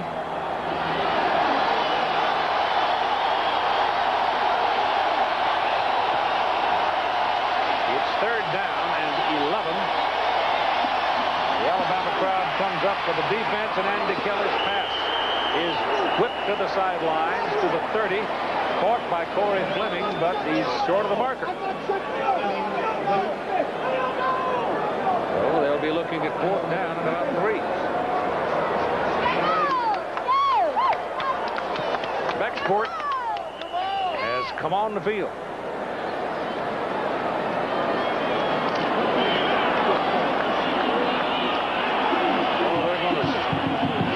That youngin's leg, 47 yards. This would be his longest in college. Now make it 46, the official scorer says. Dave Burnson telling me. And he hits it, and he missed it. Missed it right. If he'd have pulled it back into the goalpost, it'd been close. 1:05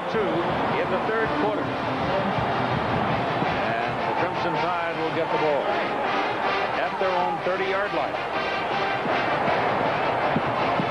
Jay Barker stays in at quarterback. Doubt very much we'll see Woodson again today. That's so late.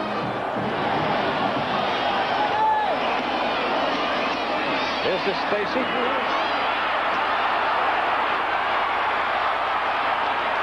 All that running around behind the line of scrimmage, and just like opening the corral gate. I mean, those Broncos are all over the place. There is just nothing there offensively when you start wide, because there is so much team speed on the defense. I mean, I've been, you know, this, if you're just tuning in, this has been this way the whole ball game. The offenses have not done anything.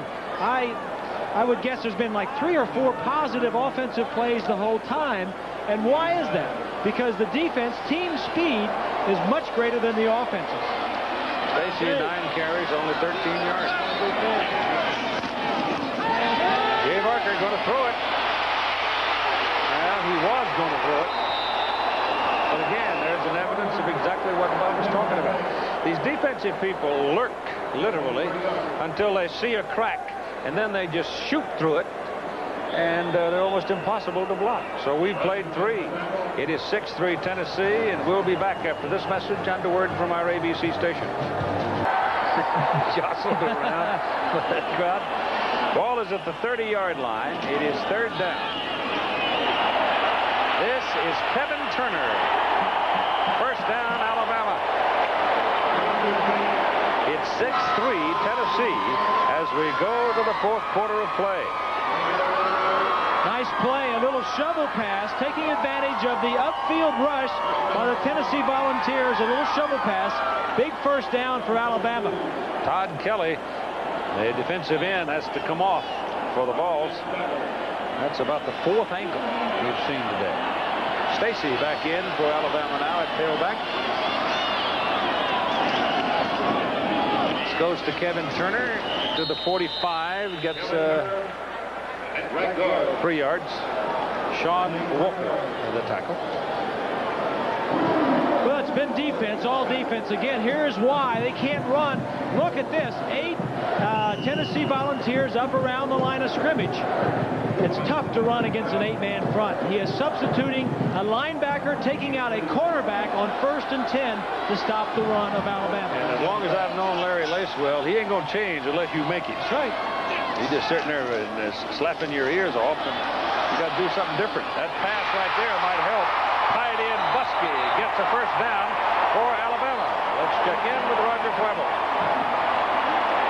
Thanks, Keith. Division I AA, Middle Tennessee State against Florida State in Tallahassee. Casey Weldon to Shannon Baker. Well, yeah, they counted it a touchdown. His 16th touchdown pass of the year. And Boots Donnelly had this to say, the Middle Tennessee coach: "I've got some players I don't like. I plan to make them stay on the field for the whole game. We're writing letters to their mothers." He was joking, of course. Let's go back to Keith. I might have caught a bus if I'd been one of those players before dawn. That's one of those games that you have surround Stacy, that you have to play them, like Cal State Long Beach playing Miami. That's a mismatch. You know it is going in, but it's a payday for Cal State Long Beach. It's a win for Miami. It's just like this one. That's a win for Florida State. And Gene Stallings had a heck of a line last night. He was talking about having 3 easy games in a row, and he said, sure, you call Tulane easy, and you call that team easy, and Chattanooga easy. But you just try losing one. Lose one. See how easy it is. This is Saran Stacy, and he's got another Alabama 1st down. So all of a sudden, with that one pass downfield, stretching Tennessee's defense vertically, has seemingly opened the door here, and the Tide's on the move. It seems to have come with the insertion of Jay Barker at quarterback with the injury to Woodson.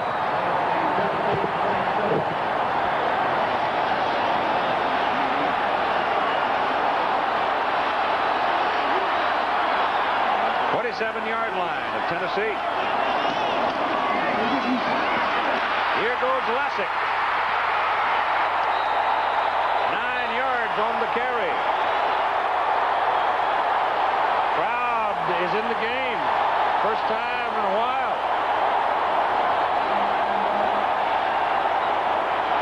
Pretty good blocking up front. Just a stalemate. The offensive line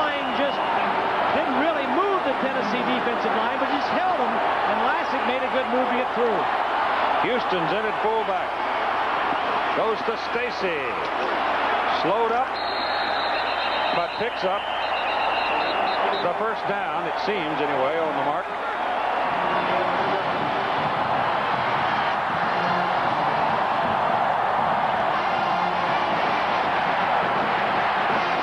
First down, Alabama.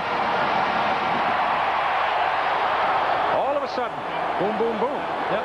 Yeah, and I'll give you that pass downfield to the tight end. It stretched him up. Lassick is back in. He's now alternating his tailbacks.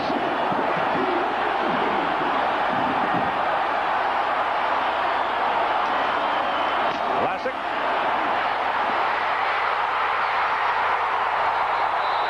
He's out of bounds just short of the goal line. At the 1. He almost slipped in there. Roderick Lewis got just enough of him to make him hit the chalk at the 1.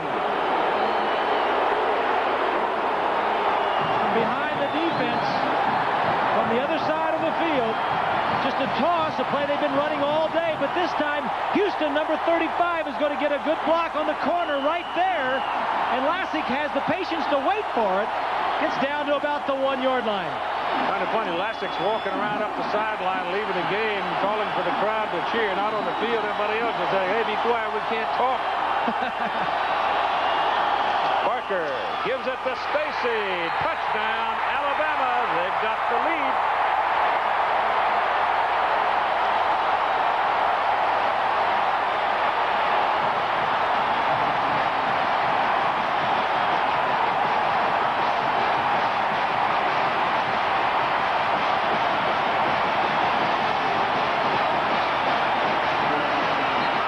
Take a look at the battle at the line of scrimmage. Just a crack for Stacy to get airborne. The lines judge on the side called it immediately. He didn't get over by much, but the ball just needs to break the plane of the end zone. Camp Green for the extra point. This could be very big. It's good. Close, but good. 4-point lead for Alabama. They go 70 yards in 11 plays.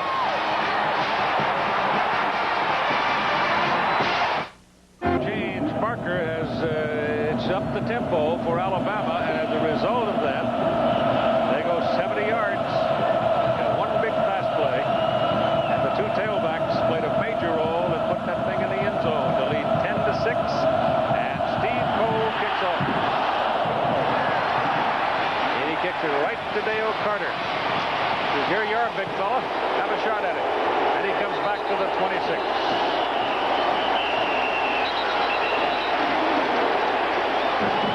So the Tide's all jacked up right now. The crowd is of 86,000 plus is in the game. It's up to Tennessee now. Be quiet.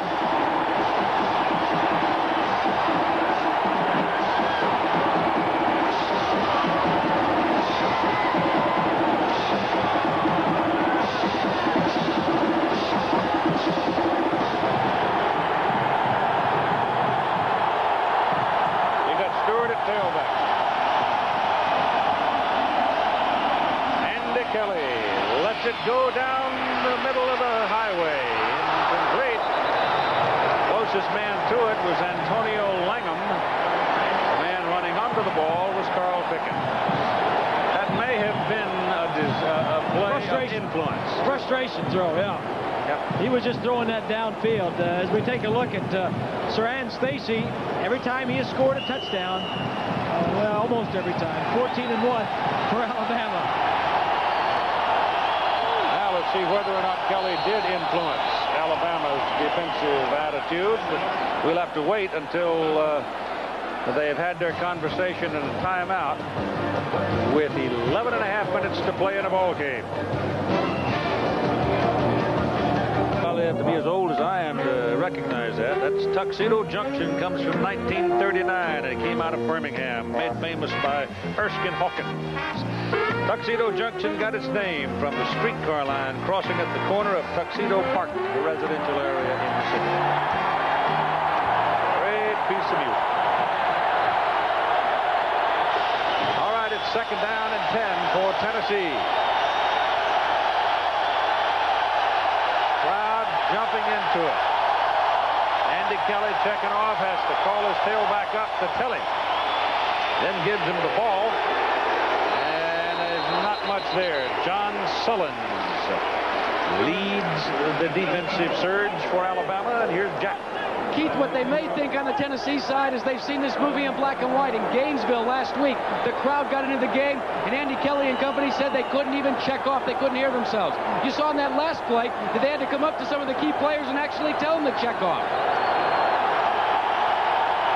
Well, that's the problem when you're on the road, and you make provisions for that when you're home at practice.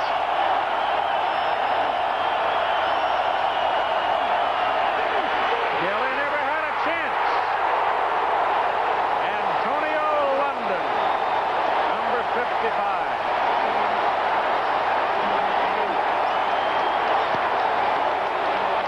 Alabama, with a late substitution, goes to a 5-man line. The man that gets him is going to come around the outside of the screen of the offensive tackle, top of your screen. Late substitution, good defensive play. And Hutton is in to punt with Chris Anderson deep for Alabama. Good kick by Hutton. He grows up, he might be pretty good. Chris Anderson going down to 30, gets a block on the corner.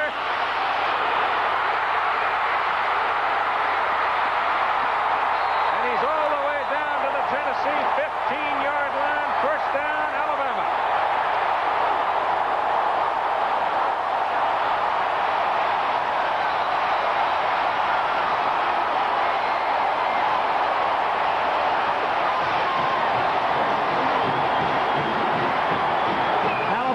The number 2 team in the conference in punt returns.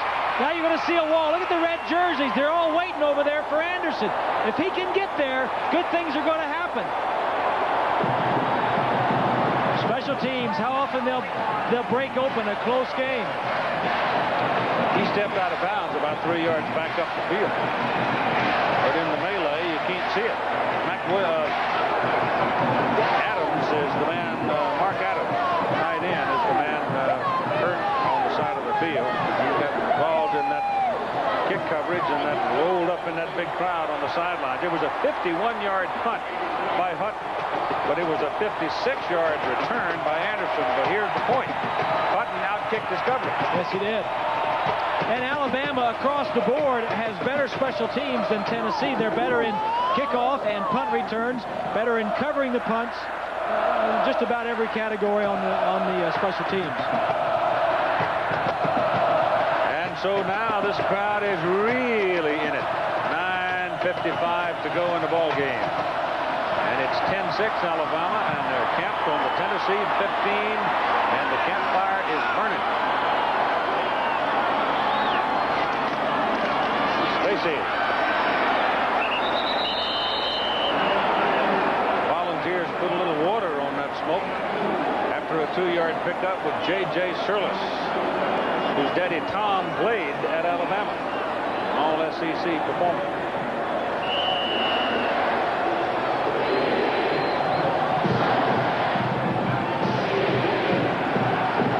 Second down and 8. Classic.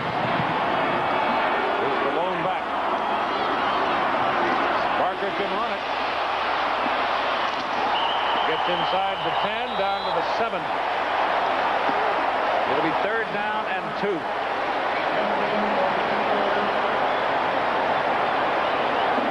Gene Stallings, just a design run, doesn't want to make anything negative happen here. Just keep the ball. The worst we want to come out of here with is a field goal. I'd be very surprised if he put this ball in the air.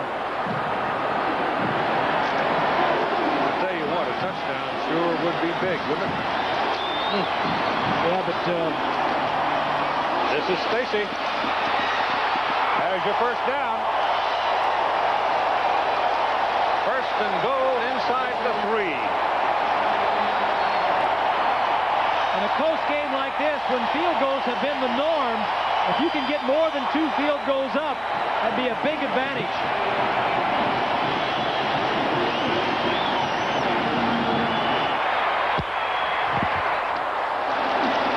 Tennessee tight end Mark Adams has a bruised shoulder. Just inside the 2, 1st and goal. Stacy to the 1. Boy, they're quick. Defensively. Yep.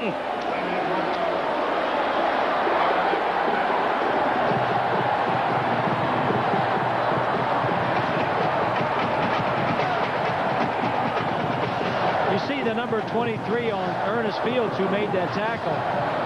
The reason he wears 23, he's a linebacker, is because he used to be a running back. A lot of these guys that wear these low numbers used to be running backs that grew up and with the speed, brought the speed with them, and now they play linebacker. Classic. Touchdown, Alabama. It's like he pulled a muscle right there at the end. I don't know. Well, he's showing off in the end zone, but he looks... Yeah, it looks like he's holding his hamstring. Yes, he wanted to get up and celebrate just a little before he had to go off. Yep, I think he's pulled one, too. Good block there, good cut up, and then back to the outside. Right there. There it is. Right there, yeah. Oh, you can feel it all the way up here. Camp Green for the extra point. Penalty flag, it is good. Let's see about the flag.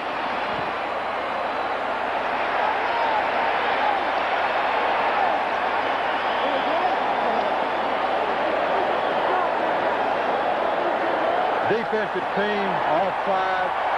Kick is good. Penalty being forced on the kickoff. 7 minutes and 54 seconds to play in a ball game. Alabama has a handle on it right now at 17-6, trying to win 6 in a row. A 56-yard punt return by Anderson. Classic's walking around now. Maybe it's not too severe. Steve Cole will kick off from the 40 because of the offside penalty. Dale Carter's the man beat for Tennessee. This time they don't kick it to Carter. They kick it short, give up some distance in order to keep it away from him. Mose Phillips is going to wind up with a ball at the 15-yard line. And you got another flag way back up here at the 40-yard line. So I got a hunch that a whole lot of folks are going to have to come back this way. Alabama was offside.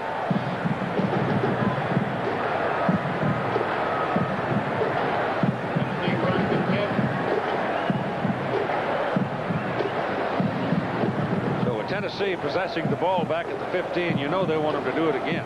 So they'll bring it back up here to the 35 and kick it off. This is what's shaking in the top 10 today. Offside on the kicking team. 5-yard penalty. Kick will be replayed.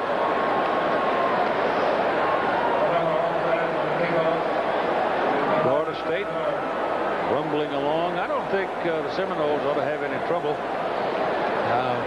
until they get down to November 16th. I'll tell you a team that a lot of people don't know about, and that's the Washington Huskies. You got that right. Especially east of the Mississippi. We've seen them a couple of times, and they are, you talk about quick. These two teams have quick defenses. Put Washington right there with them. Except the Huskies got everything to go with it. Yep. Yep, they sure do. So put it back on the 35, and Cole will re-kick it.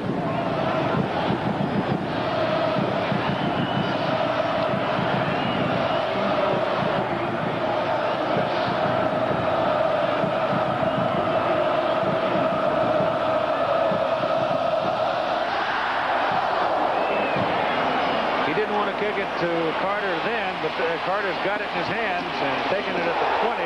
Holy cow, what a hit. You want to know the fellow's name that just hit him? Sam Shade. And he's a true freshman, one of 12 true freshmen that have played this year for Alabama. Monday night on ABC Sports, Jim Kelly of the Buffalo Bills, Boomer Esiason of the Cincinnati Bengals. Well, it's been all Buffalo to this point, but Boomer says my boom is ready. ABC's Monday Night Football at 9 Eastern Time. Those are two quarterbacks that can really light it up, too, Keith. They really are, aren't they? Two tough guys. That's is intercepted. It's deflected and intercepted by Antonio Langham. And Alabama is in that old familiar posture of rolling. And they are on fire right now. Well, he's trying to go to his favorite receiver, Pickens. Pickens is right here. He's just going to run straight down and run a streak. Now Langham is here. He's just going to go down, and the ball is underthrown. He'll intercept it when it's thrown short and tipped, as you mentioned. The Volunteers they just can't get a hold of a fire hose now, can they? It's just everything's going Alabama's way. That's rolling. Everything's downhill now for Alabama. Kelly in this half, not too good. 2 out of 5, 15 yards and interception. This is Stacy. He's still going. And he's inside the 10, out of bounds, first down and goal, Alabama at the Tennessee 8-yard line. You talk about a tough run. He was hit just going through the line of scrimmage. Watch to the left side of your screen, right there. That's Hardy, number 87, who almost knocked him off his feet. Gains his balance. Unbelievable. Stacy again. Oh, man. Hey, Saran, take it easy. You're going to break something. My goodness. Stacy, 2 years ago, was up for the Heisman Trophy Award at the beginning of the year. Injured his knee in the first game. Missed the entire year. That was last year. Came back this year. He's been averaging over 100 yards a game.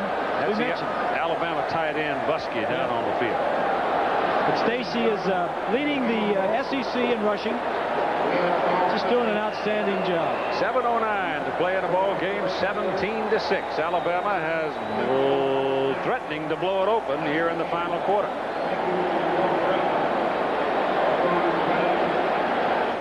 Field goal makes it 20.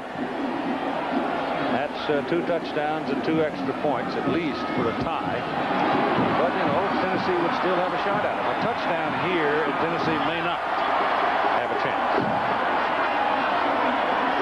Turner's a man in motion, the fullback. They go the other way, give it to Saran Stacy, and he scores.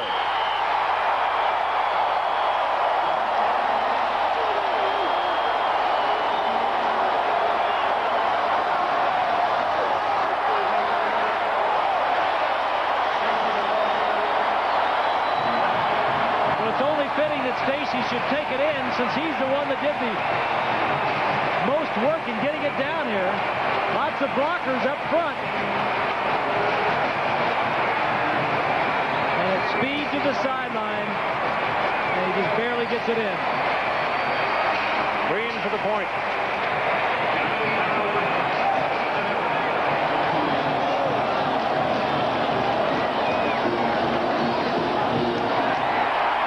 Got it. 6:21 to play in the ball game, and it's 24-6. Alabama.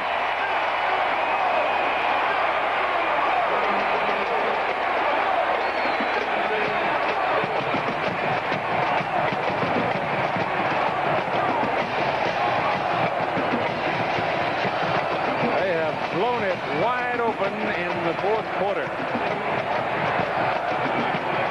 Alabama has some staying power, admitting the last 3 opponents have not been in the quality of Tennessee. But in the last 4 games, including this one, Alabama has outscored the opposition 187-30. That's decisive. And a lot of that's come late. They last. They play 60 minutes. Let's go back and take a look at the interception. Watch 94, left your screen right there. Just gets a tip of the ball. That's Copeland. Langham gets the interception, 43, but Copeland, number 94, is the man that's responsible for it. That set up the last touchdown. Copeland's a junior college transfer, came in this year and started. Yeah, he's a native son, but he went down to Mississippi. He was to junior college and came back. High kick to Ronald Davis, wide out. Back on the 3-yard line. Whoa. He I mean, I tell you, folks, it's sellout time. It's not a safe place to be out there right now. Michael Rogers hit him.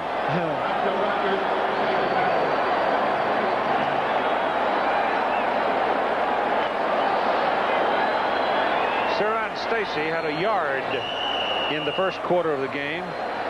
0 in the second. You're looking at the numbers on Andy Kelly in the first half and the second half. I'll give you Stacy in a minute.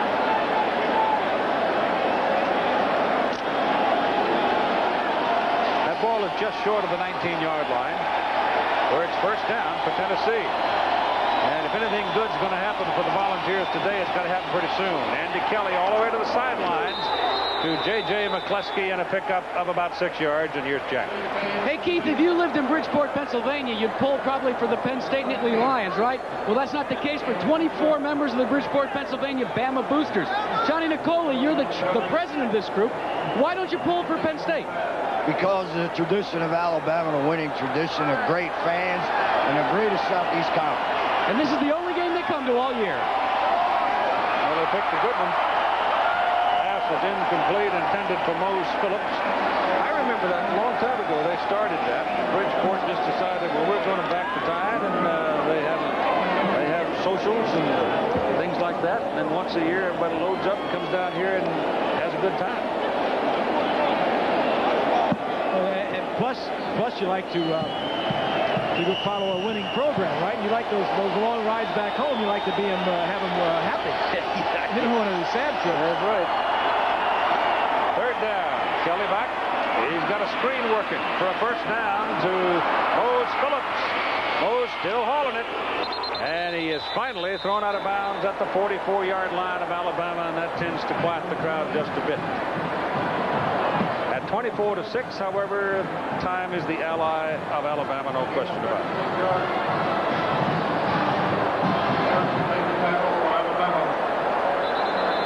That'll be Antonio London, who has played a big ball game today defensively for Alabama.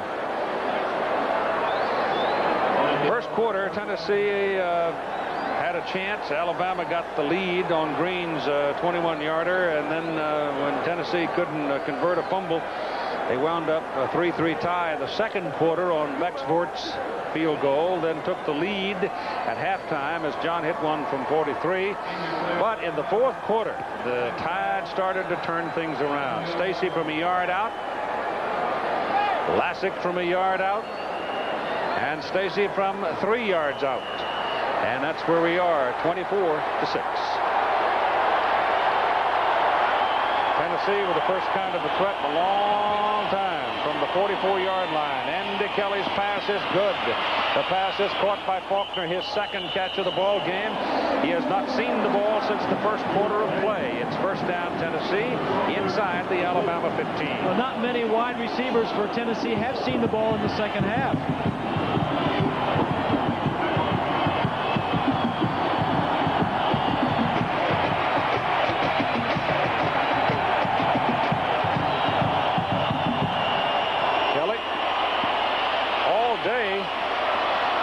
Corner of the end zone. It is too high and it is incomplete, and now Alabama is getting those DBs in there. How many have they got in there now? 6? Well, they do as many as 7. Andy Kelly is known around these parts of the Southeastern Conference for bringing the Volunteers back from deficits. I don't know whether he can bring him back from 18 points down with 5 minutes to play, but that's the chore in front of him. Antonio London comes back into the game after they got pumped up, got some wind back in him. They show blitz. Now they feel out of it. And Kelly dumps it. Trying to get a screen going, but Aaron Hayden can't find much room. He gets inside the 10 to the 9. And the clock running along at 4:55 to play in the game. After the game, stay tuned for the Thrifty Car Rental postgame report with Roger Twibell and Bo Schembechler. We'll have scores and highlights as many of the games in the middle of the country rolling along now, and some of them out in the mountain country. And, of course, there are some terrific games coming up here on ABC Sports as soon as we get through in Birmingham. A very large win out on the West Coast. The Washington Huskies and the California Golden Bears, 2 undefeated teams.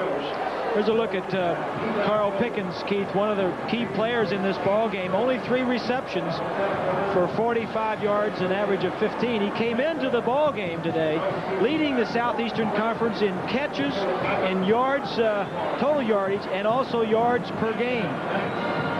London is down on the field again. Looked like he had a cramp, and he's going to walk off, but Antonio has put in a day's work already. It looks to me like they could probably give him the rest of the day off. See Marshall ahead of NC State in the first quarter. Second quarter, excuse me. Look at that, Pittsburgh beating Syracuse. Temple beats Navy. Jerry Burke bringing the Temple out back. He's a good coach.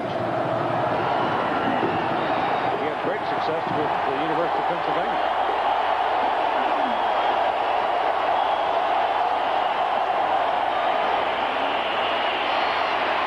Kelly keeps it, dives for the goal line, and they don't give it to him. But he'll have a first down just short of the goal line. It's a good play by Andy Kelly. Again, Alabama dropping everybody off into the end zone, and nobody was open, but there was a lot of room for him to run, and he took advantage of it. Got to remember that Tennessee played a very tough, emotional game last week against Florida. The dive, and it's touchdown, Hayden. And the Volunteers have answered some. The scheduling is so important, Keith. I mean, just playing Florida and Alabama is tough enough, but to play them both on the road and back-to-back on the road, that's very difficult. If they would have had them both at home in Knoxville, the chances of them beating both of them would probably been pretty good. You know about scheduling. Remember that story I was telling you last night about when General Nealon's up, Scrappy Moore was coach at Chattanooga, and Tennessee's going to go for 2 here. And Alabama, they always played Chattanooga before the Alabama game. I'll finish it in a minute. Let's watch them go for 2 here.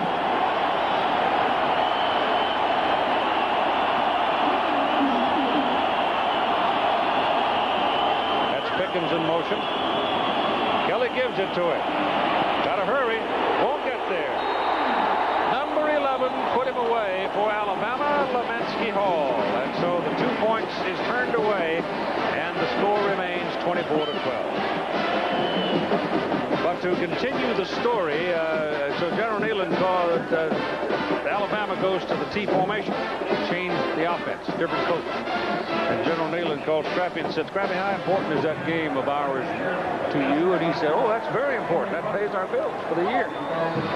Scrappy, how would you like to go to the T formation?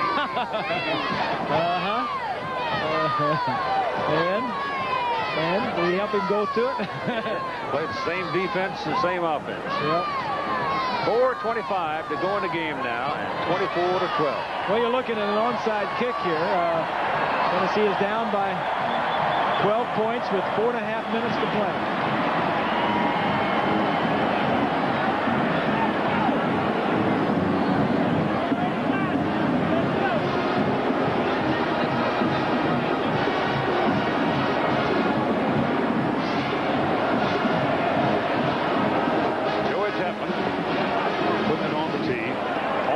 Kick coming up.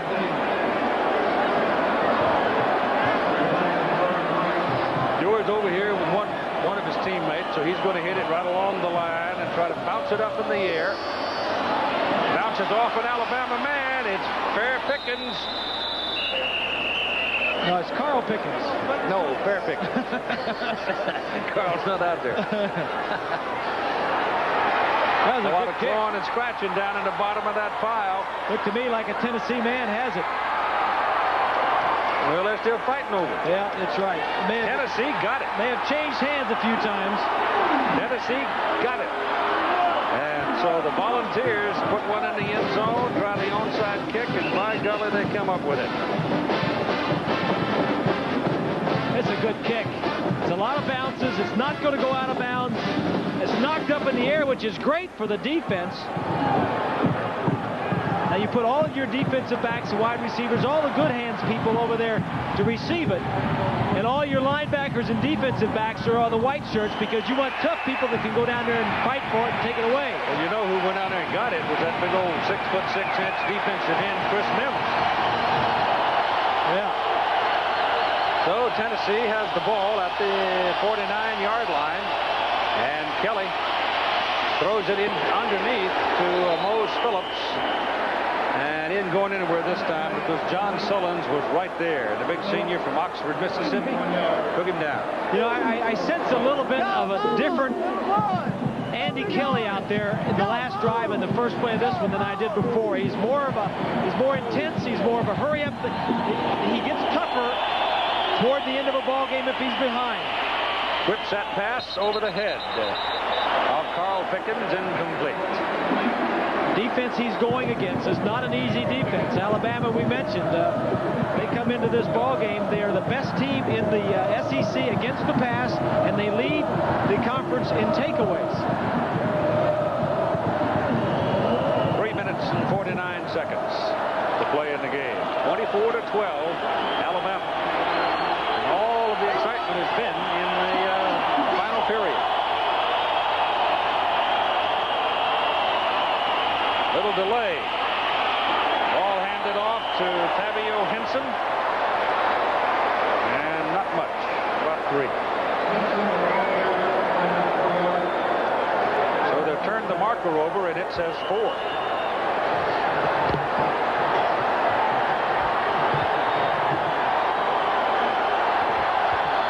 Could be right here the last gasp for Tennessee. And so as a result, they call a timeout to talk about things.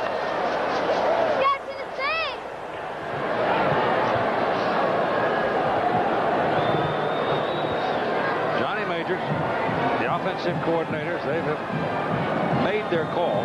He's letting the quarterback coach, the offensive coordinator, those people deal with it. Remember, these are the games following in your respective areas. Big one in the Southwest, big one in the Big 8, big one in the Big 10. How about Illinois? Big surprise there where they've been playing. Of course, they've been playing a lot of those at home. It'll be interesting to see how they do over at Iowa. On the grass, too. They play on the rug at home. David Burnson has just come up with quite a remarkable stat. He says that's the first successful onside kick against Alabama in 24 years. Are you sure? That's quite remarkable. Todd Berry, our spotter again, as he has been for 10-odd years.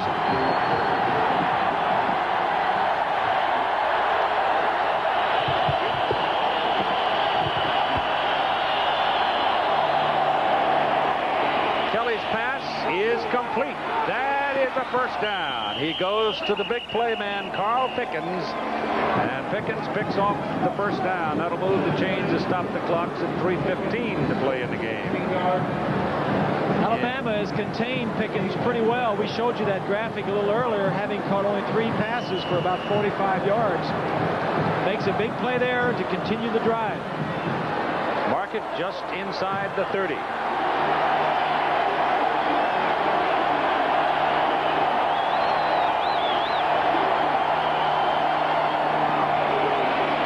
Out there, he has a protector directing traffic. His pass is good inside the 15 to the 14, and that's another first down. 3:05 to play in the ball game. Executive producer of ABC Sports, Jack O'Hara. Coordinating producer of ABC's college football is Bob Goodrich, who produced today's game, and it was directed by Larry Camp. Tennessee shrugging off a 5-yard offside penalty against Alabama to keep the ball in the play. Well, you mentioned about that onside kick, the first one in 27 years against Alabama. Tennessee may need to do it again. Yep. 3 minutes on first down. Kelly throws out of bounds, incomplete. He continue to pay my due respects to those who have made this whole thing work today. Our technical director, Gary Larkins, associate producer for college football, Jim Ressler. Our Associate Director David Kibiat, Unit Manager Lenny Nathan, Tech Ops Sal Fong and Hal Schmitz, assistants to the producer Mitch Green and Steve Shunks, the computer stats Mark Amento and Tim Goodman, booth coordinator Jenny Thompson, our sideline coordinator Dick Schechter.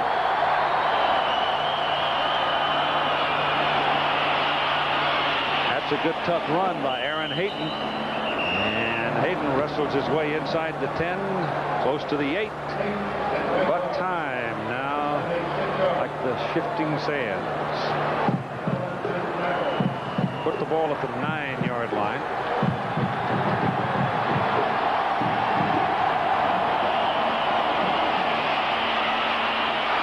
There's the touchdown, Aaron Hayden. So Tennessee has gone bang bang on the scoreboard. Big effort by Hayden. Hayden, just a true freshman, playing in only his 7th game. See Johnny Majors signaling we're going for 1 point. This will make it a 24-19 ball game with 2 minutes and 25 seconds to play. Everybody is spread out. Red shirts back defending the pass. You don't like to see a quarterback hand the ball off on this situation, but it's a smart play. He makes a good play out of it, makes the score. You know what this reminds me of? Last Saturday's game down in the Orange Bowl, when it looked like that Miami had Penn State's will broken and the game in their pocket. The kick is up and good. It looked like Alabama had Tennessee's will broken and the game in hand. Not so. This one has a little bit different flavor. The defenses were choking this game down for like 2.5 quarters.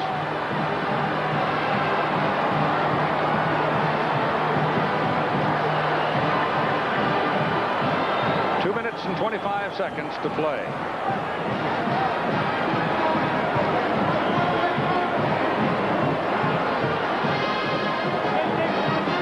The Chevrolet most valuable players of the game are Sean Walker for the University of Tennessee, 15 tackles in the ball game today.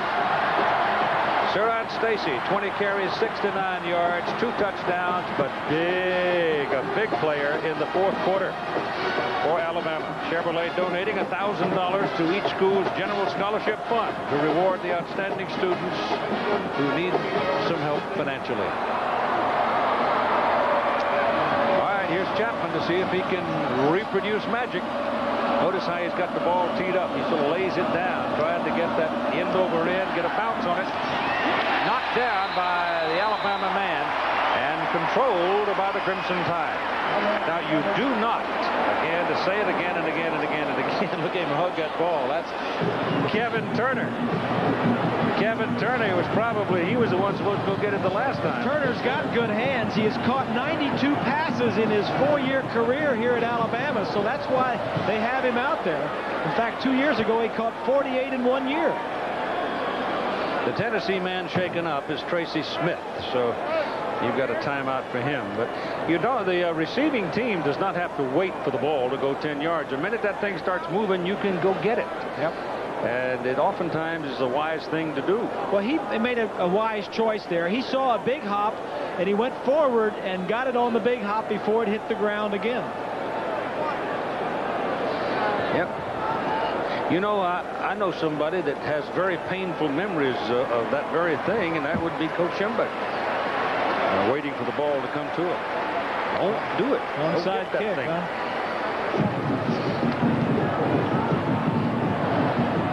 Well, not only does Turner, Keith, have good hands, but he's made his 35th start of the year. He's been around here quite a long time and has been very productive for the Crimson Tide. Somebody had won out there in a situation like that.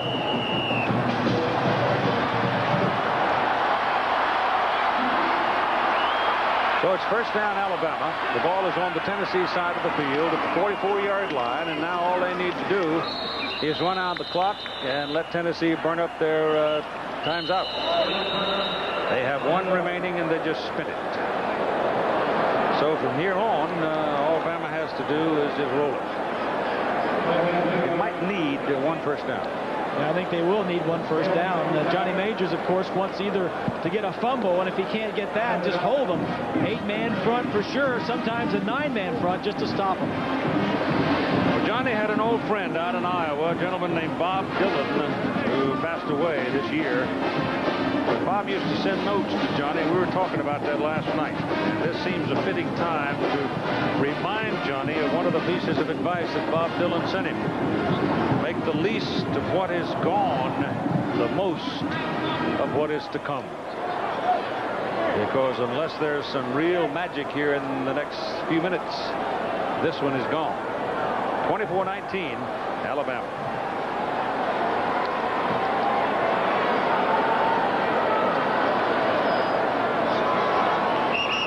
So at the 42-yard line. That's ball, second down and 8.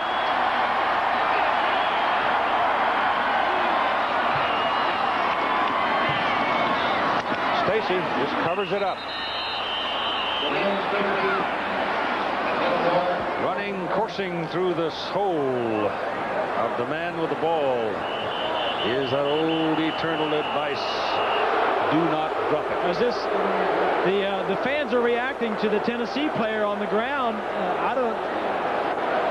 The fans think that he's faking, and I think something Stallings may think he's faking too, just to get the clock stopped. Well, it's there's nothing in the rules that stop this from happening. That's Sean Walker. I don't know if we got a replay or not to see if Sean Walker was injured. So while we got a timeout, let's go to Gene Stallings for a moment. And the comment he had last night regarding his time spent with Paul Bryant and Tom Landry. Our X's and O's weren't any better than anybody else's, but our players thought they were. Now, if Coach Bryant said it, well, that was good enough. And and yet they were both very successful. Coach Landry would have been a successful college coach, and Coach Bryant would have been a successful pro coach. And, of course, the factor of Paul Bryant being a pro coach, he had a deal with the Miami Dolphins in his pocket. And he decided to stay here after he'd had the meeting with the people over in Tuscaloosa. Yep. And replacing a legend, well, you see how hard it is. And here's Sean Walker being helped off the field now. We certainly hope he's all right. Well, if we lose him, that is an enormous. A lot of the fans here, pro-Tide fans, think he's faking just to get that clock stopped. Yeah, if he gets over to the sidelines and starts dancing after a drink of water, we'll know something, won't we? But they have started the clock again. No. Don't think so. Yes, they have. No, I mean, I'm looking at Walker. Oh, Walker. I think he's indeed damaged. Yeah. Clock is rolling. Parker giving the ball to Stacy. That ball came loose. He fumbled it. Unbelievable. Tennessee's going to get one more shot. This is unbelievable. There's your miracle.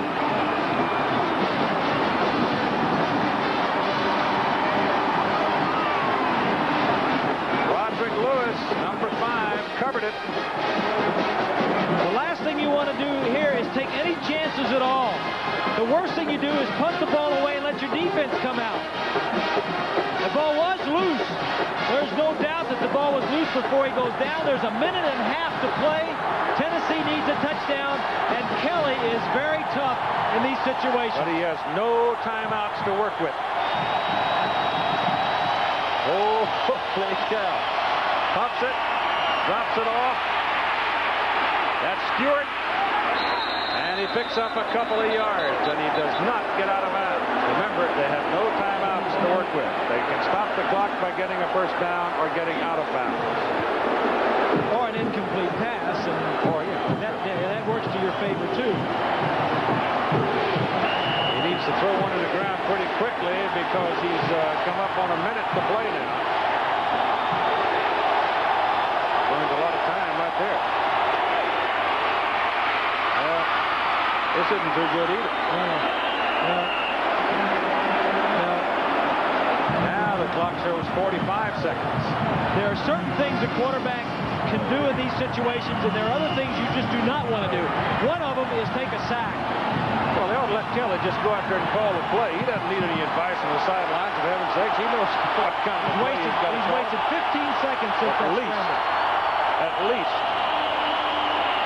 throw it. That's off the hand of Craig Faulkner, incomplete. And now you've only got 18 seconds left. You've got 4th down and 2.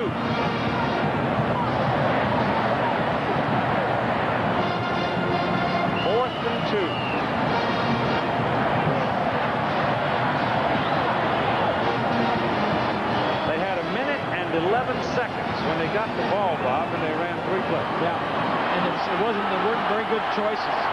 You got 2 problems. First of all, you need to pick up a 1st down. A quick out to the bottom of the screen would be good. This is it. Pickens will have your 1st down and will stop your clock at 12 seconds. But as soon as that referee winds the clock, I mean, you've got to be ready to go. It's almost time to throw the ball deep down the field. You got maybe one chance for a deep out. You got 2 plays left. Now he throws it on the ground. He should have done that 3 plays ago. 10 seconds. It's easy up here, though, isn't it? Sure is. It really is. And, you know, Keith, no matter how many times you do this in practice, nothing is ever the same in a game. The situation just isn't quite the same as it is in a ball game. And you're right, you cannot do it from the sideline. The coach cannot coach you or tell you the plays.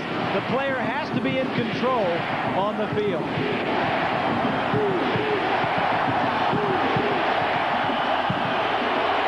10 seconds.